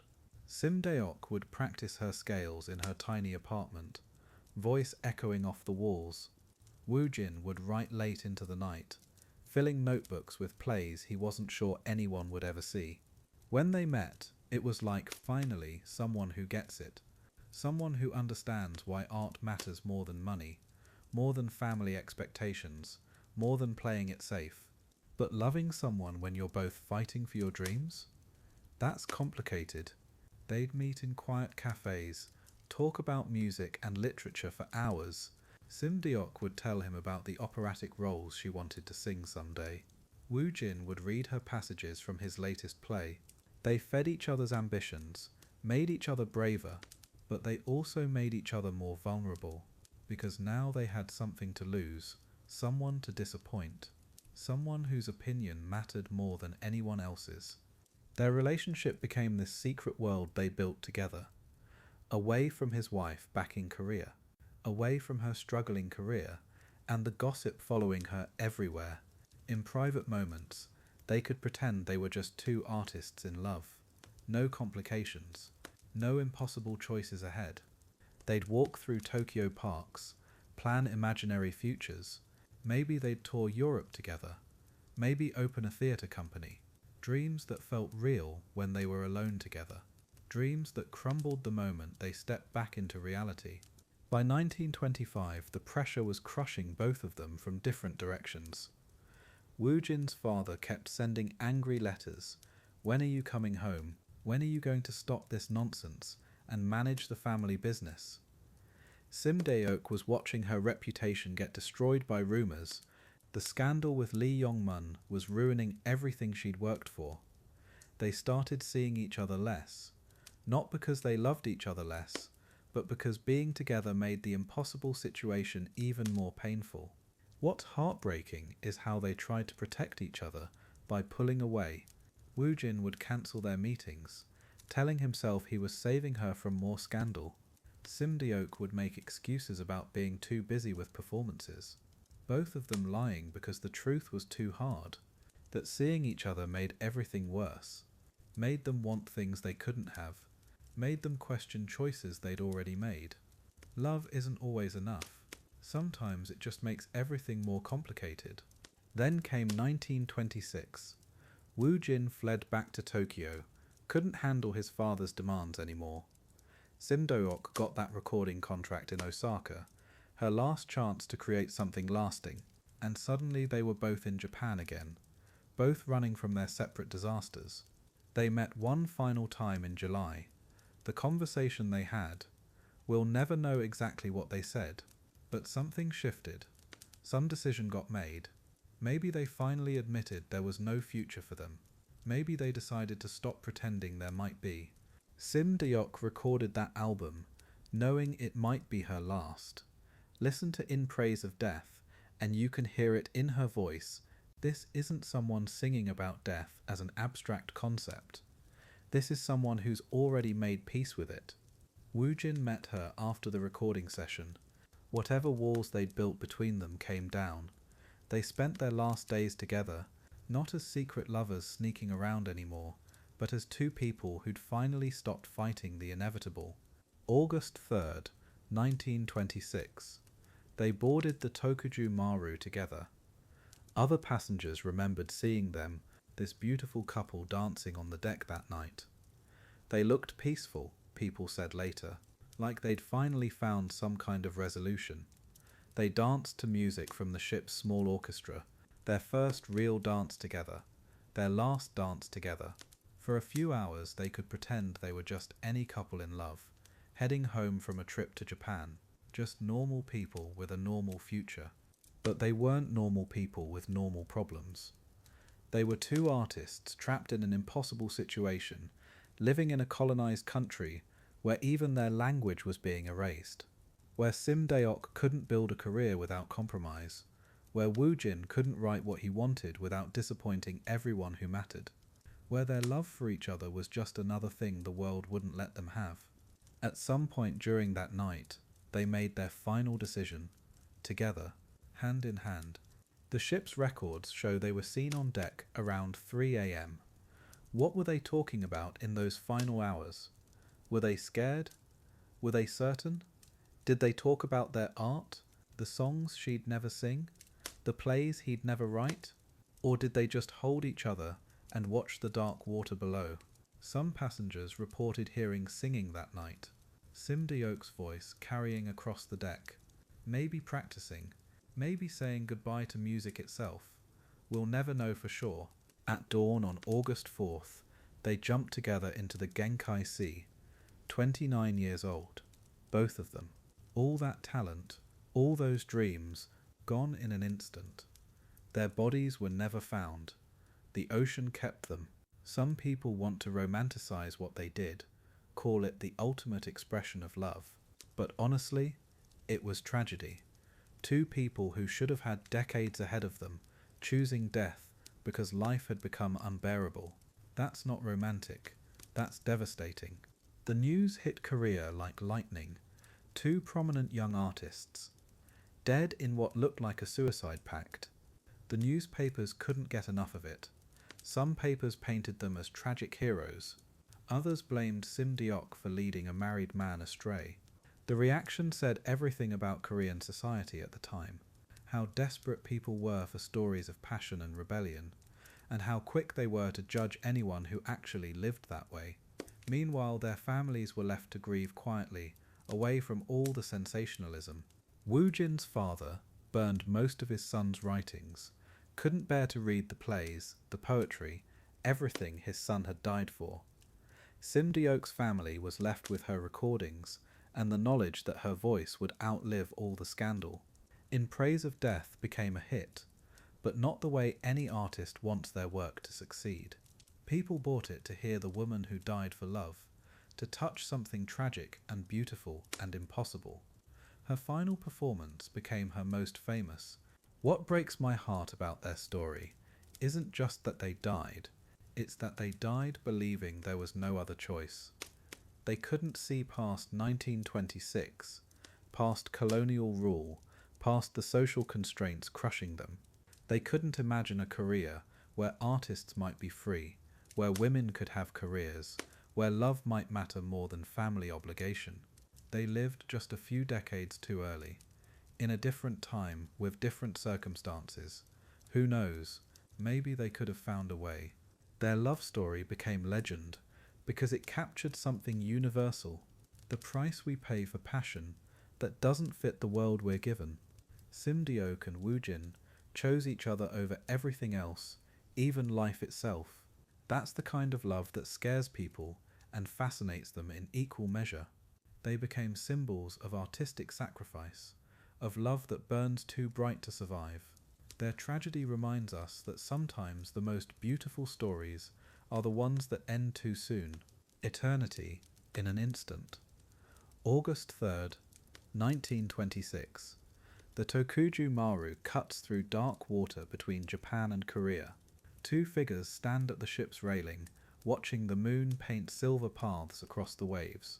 Sim-deok's hand finds Woo-jin's. Cold metal, warm skin. Around them, other passengers sleep in their cabins, dreaming of home. But these two, they're not going home. Not anymore. They've made a different choice. In a few hours, they'll dance together for the first time, and the last time. The ship rocks gently. Sim-deok hums under her breath, that melody, the one she recorded just days ago in Osaka, in Praise of Death. Woo-jin recognizes it immediately. Her voice carries the same haunting quality it had in the studio, but now it's just for him.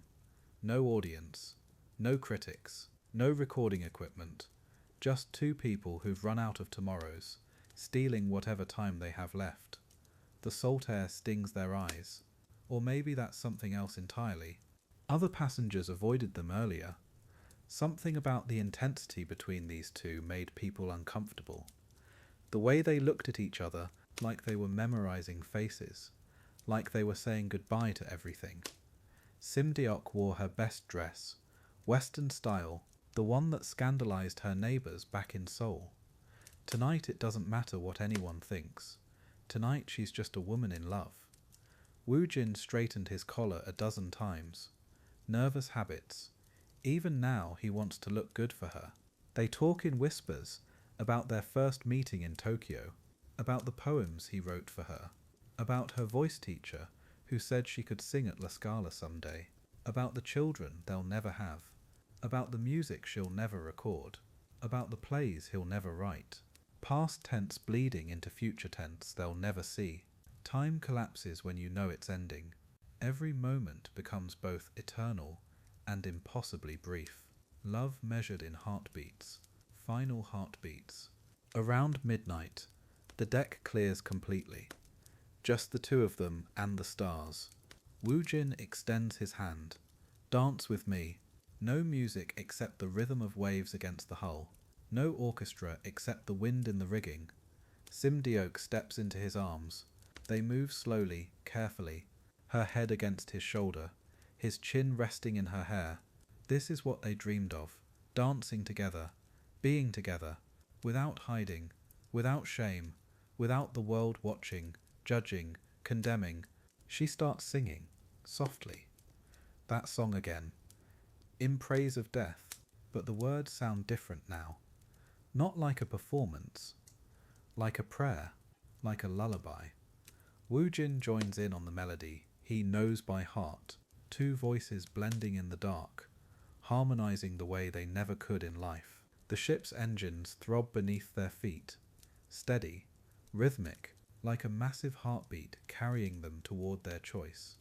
Their last choice, the only choice that feels like freedom. They dance for 20 minutes, maybe 30.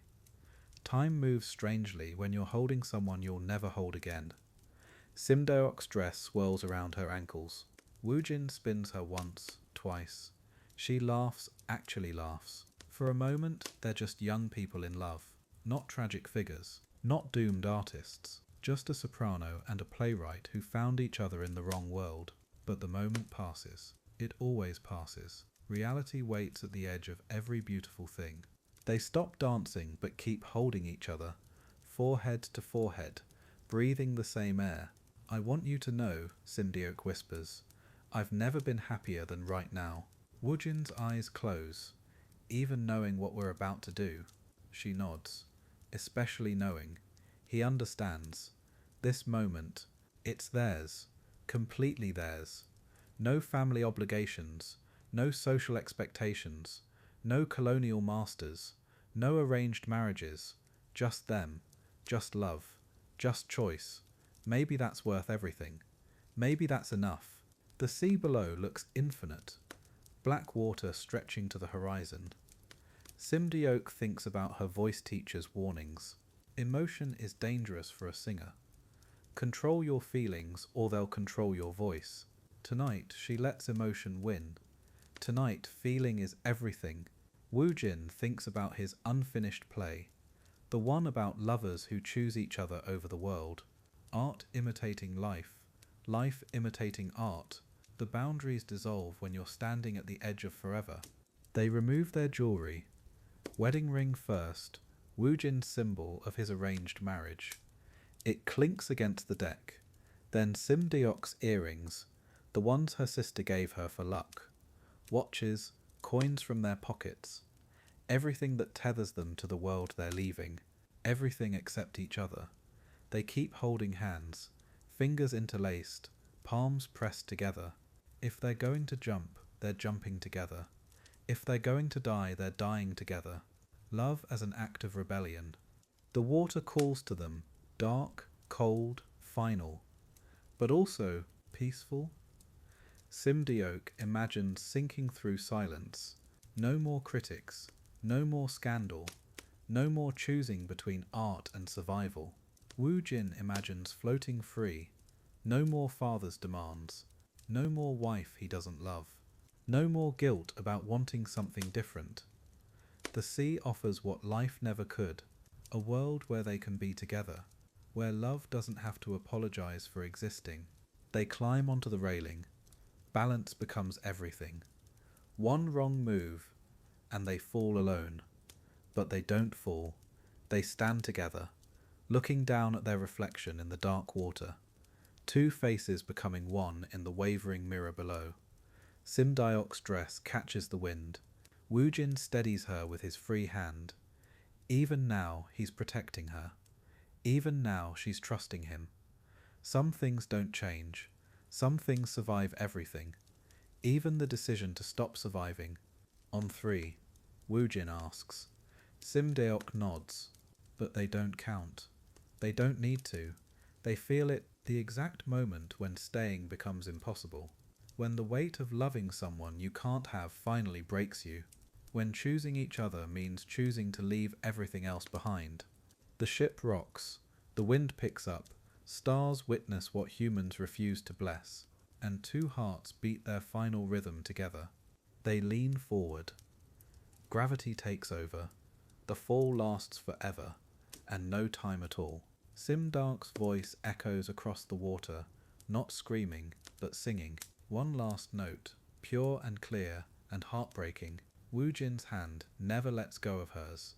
Even as they hit the surface, even as the cold shock steals their breath, even as the sea closes over their heads, love, it turns out, is stronger than drowning. Love survives the thing that ends everything else. The ship moves on. Its engines don't stop. Its schedule doesn't change. Other passengers sleep through history. They'll wake tomorrow to learn that two young artists disappeared in the night. But they won't understand what really happened. How love became an act of defiance. How choosing each other became choosing death. How two people found freedom in the one place no one could follow them. The sea keeps its secrets. Some stories only the waves remember. Silence settles over the water. No more singing. No more poetry. No more impossible dreams. Just peace. Finally, the kind of peace they never found on land, where families arranged your life, where society judged your choices, where love had to hide or die. In the depths, they're together. In the darkness, they're free. And somewhere far above, the stars keep shining, bearing witness to love that chose forever over never, even if forever only lasted an instant. Remembrance in Reverie. August 4th, 1926. The news hits Korea like a thunderclap. Two bodies lost to the dark Genkai Sea. Two brilliant artists gone. The telegraph wires carry the story from port to port. Korean newspapers stop their presses. Extra editions flood Seoul's streets. People gather in coffee houses, reading the headlines aloud. Disbelief, shock, then the questions start flooding in.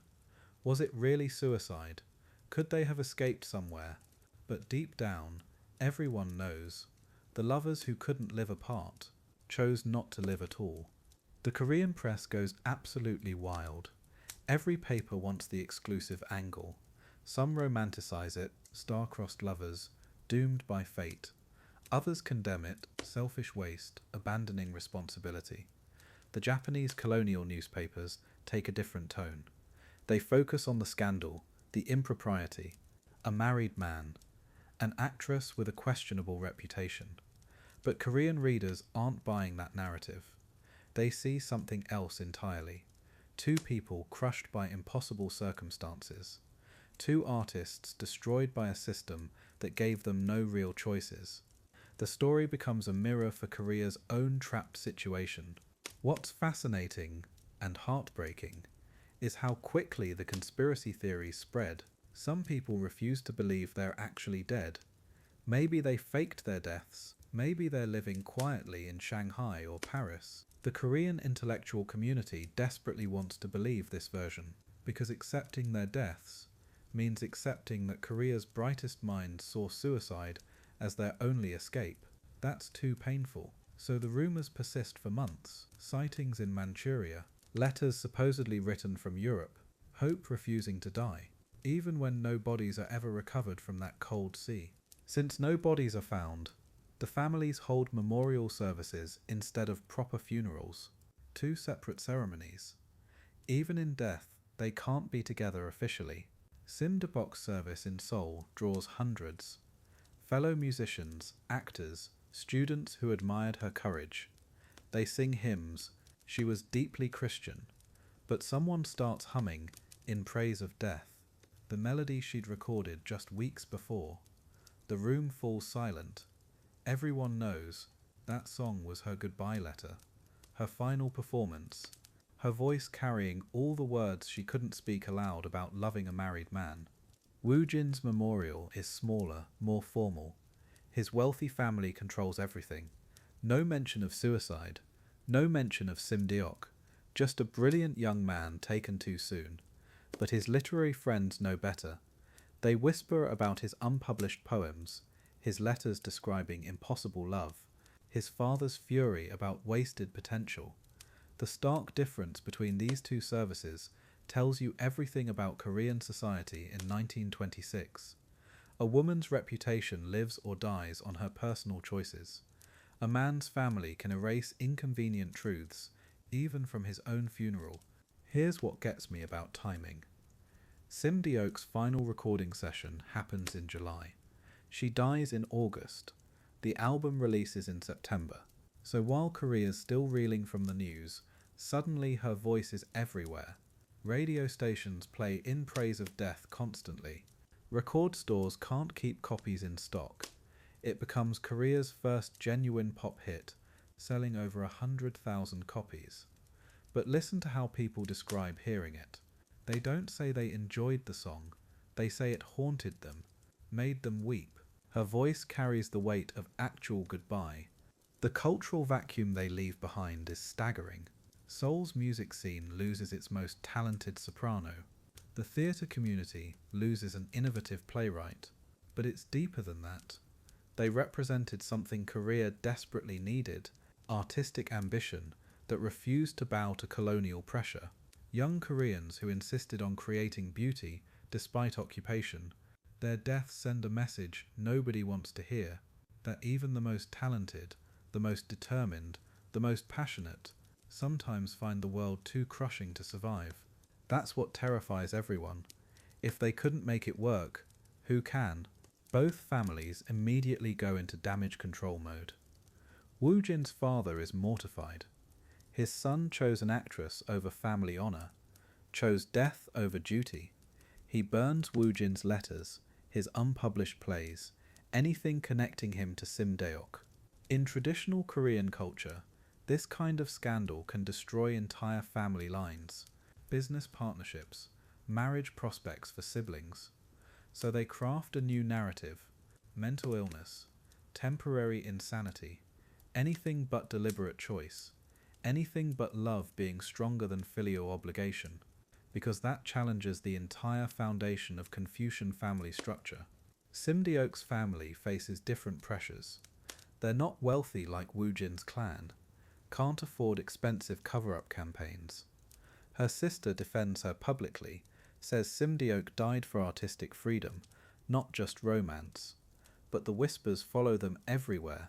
Conservative Korean society has already made its judgment. Good women don't become actresses, don't have affairs with married men, don't choose personal desire over social expectations.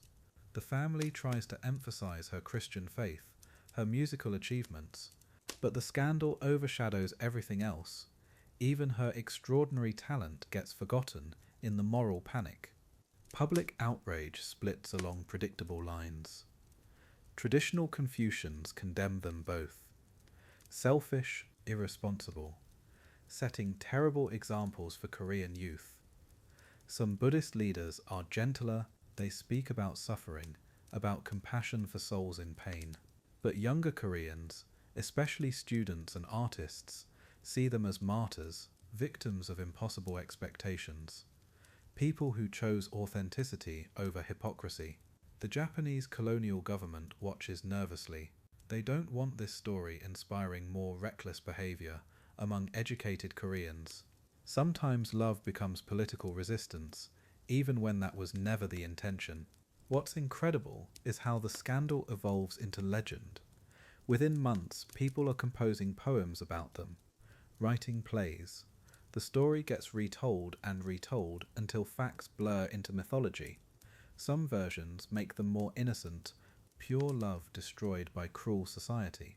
Others make them more dramatic, passionate artists who burned too bright. But the core always stays the same. Two people who loved each other desperately, who saw no way to be together, who chose death rather than living apart. In a colonized nation, that kind of absolute choice resonates. Its agency when everything else feels powerless. In Praise of Death becomes something more than a song. It becomes a cultural touchstone. Radio stations receive letters begging them to stop playing it. It makes people too sad. Others write demanding they play it more. Some Christians object to the title. Praising death seems blasphemous. But musicians understand what Sim-deok was really doing. She wasn't glorifying suicide. She was expressing the pain of impossible circumstances. The melody might be borrowed from a European waltz, but her voice, her words, they're purely Korean.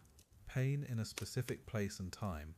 Korean intellectuals start analyzing their story obsessively. What does it mean that two of Korea's brightest minds chose death? Essays appear in magazines. University professors debate it.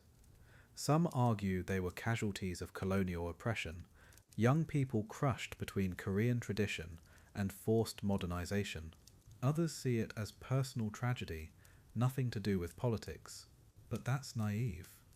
In 1926 Korea, everything is political, even love, even art, even death. You can't separate individual suffering from collective trauma when your entire nation exists under occupation. The social stigma surrounding their deaths persists for decades. Well into the 1950s, Korean parents used them as cautionary tales. Don't be like Sim-deok. Pursuing art leads to moral corruption. Don't be like Woo-jin. Choosing passion over duty destroys families. But something interesting happens in the 1960s. As Korea begins recovering from war and poverty, attitudes start shifting.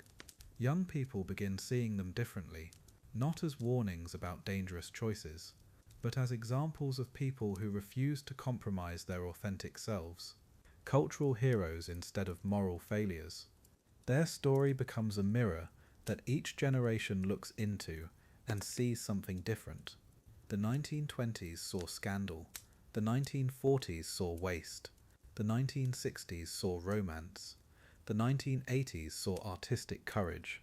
Today's Korea sees them as pioneers of individual choice over collective pressure. LGBTQ activists cite them as early examples of people who chose authenticity over societal expectations. Feminists point to Sim-deok as someone who refused to be ashamed of her career. Their deaths meant different things to different times, but they never stopped meaning something. Remembrance in reverie means holding space for complexity. They weren't perfect people. Woo-jin abandoned his children. Sim-deok may have been involved in financial scandals, but they were human beings facing impossible choices in impossible times. Their deaths created ripples that spread far beyond one couple's tragedy. In Praise of Death still gets performed today. Their story still inspires films and novels, not because their choice was right or wrong, but because it was theirs. In a time when so little belonged to individual Koreans, they claimed their ending. That's worth remembering, even in sorrow. The Resonance of Requiem. August 4th, 1926. Two bodies disappear into dark water. But here's the thing about tragedy. Sometimes it doesn't end with death. Sometimes that's just where the real story begins. Sim-deok's voice echoing from that Osaka recording studio. Woo-jin's words scattered like seeds on the wind. Their love becoming something bigger than themselves. Something that would outlive them by decades. Korea's first pop phenomenon wasn't born from happiness. It was born from loss. The numbers tell part of the story. 100,000 copies. That's how many records of In Praise of Death sold in those first months after their deaths. Think about that for a second. Korea under Japanese occupation, people struggling just to survive. But somehow they found money to buy a song about dying for love. They needed to hear her voice. They needed to feel less alone in their own impossible situations. What Sim-deok couldn't have known, that recording session in Osaka wasn't just capturing her voice. It was creating the blueprint for Korean popular music.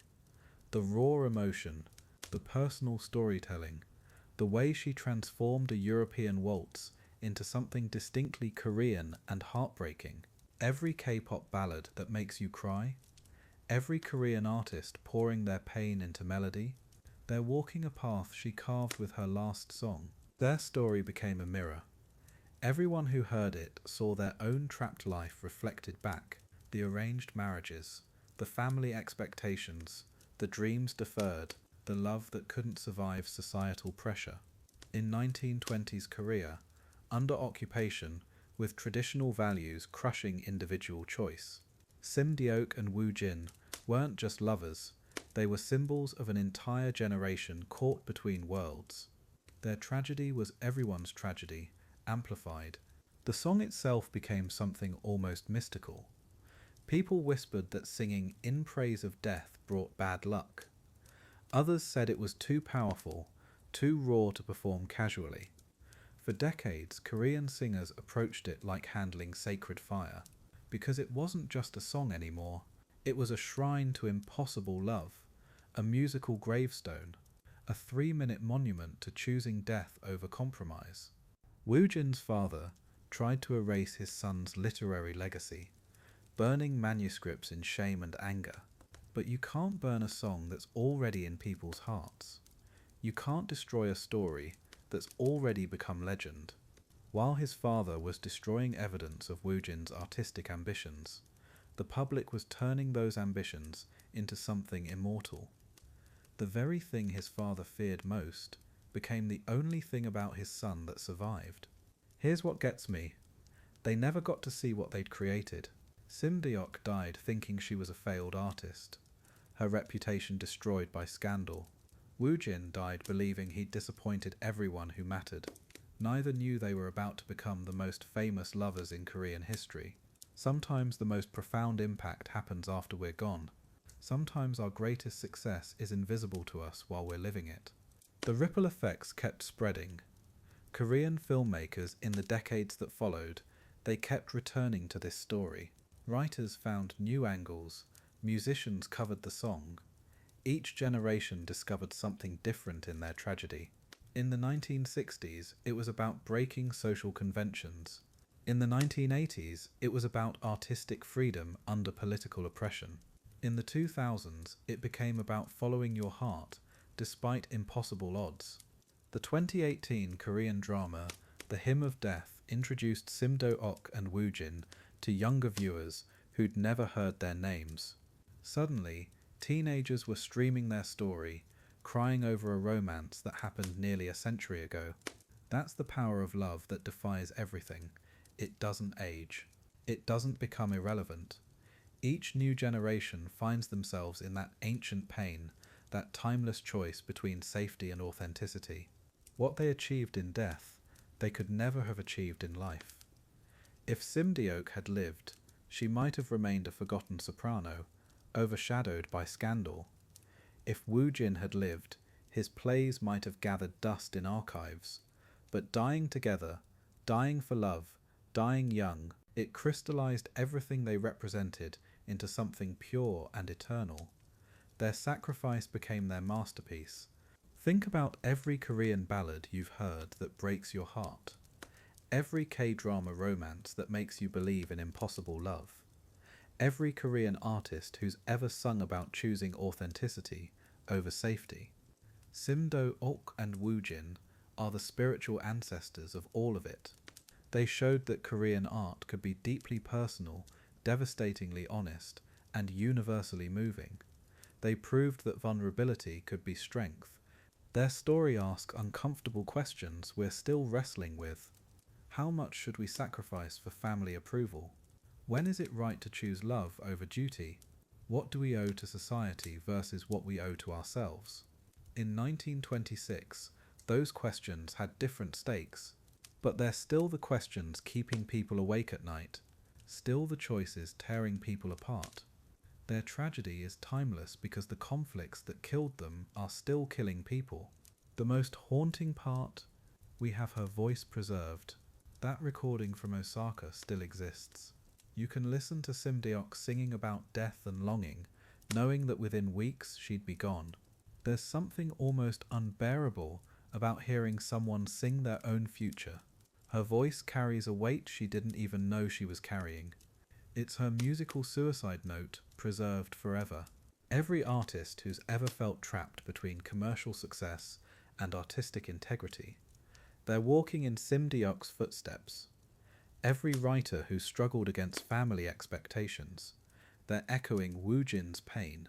Their story became the template for the tortured artist narrative in Korean culture, not because suffering is romantic, but because authentic art often comes from authentic struggle. They showed that pain can become beautiful without being beautiful itself. In the end, maybe they won. They chose love over everything else. They chose each other over a world that would have kept them apart. They chose authenticity over survival. And somehow, through dying for those choices, they made those choices immortal. Their love story didn't end in the Genkai Sea. It began there. Every time someone hears their song and feels less alone, they're still loving each other. As you drift off tonight, remember this.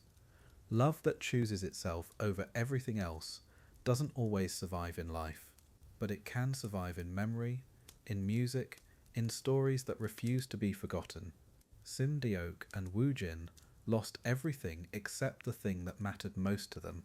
And maybe, in losing everything, they gained the only kind of immortality that means anything, the kind that lives in other people's hearts. Sweet dreams.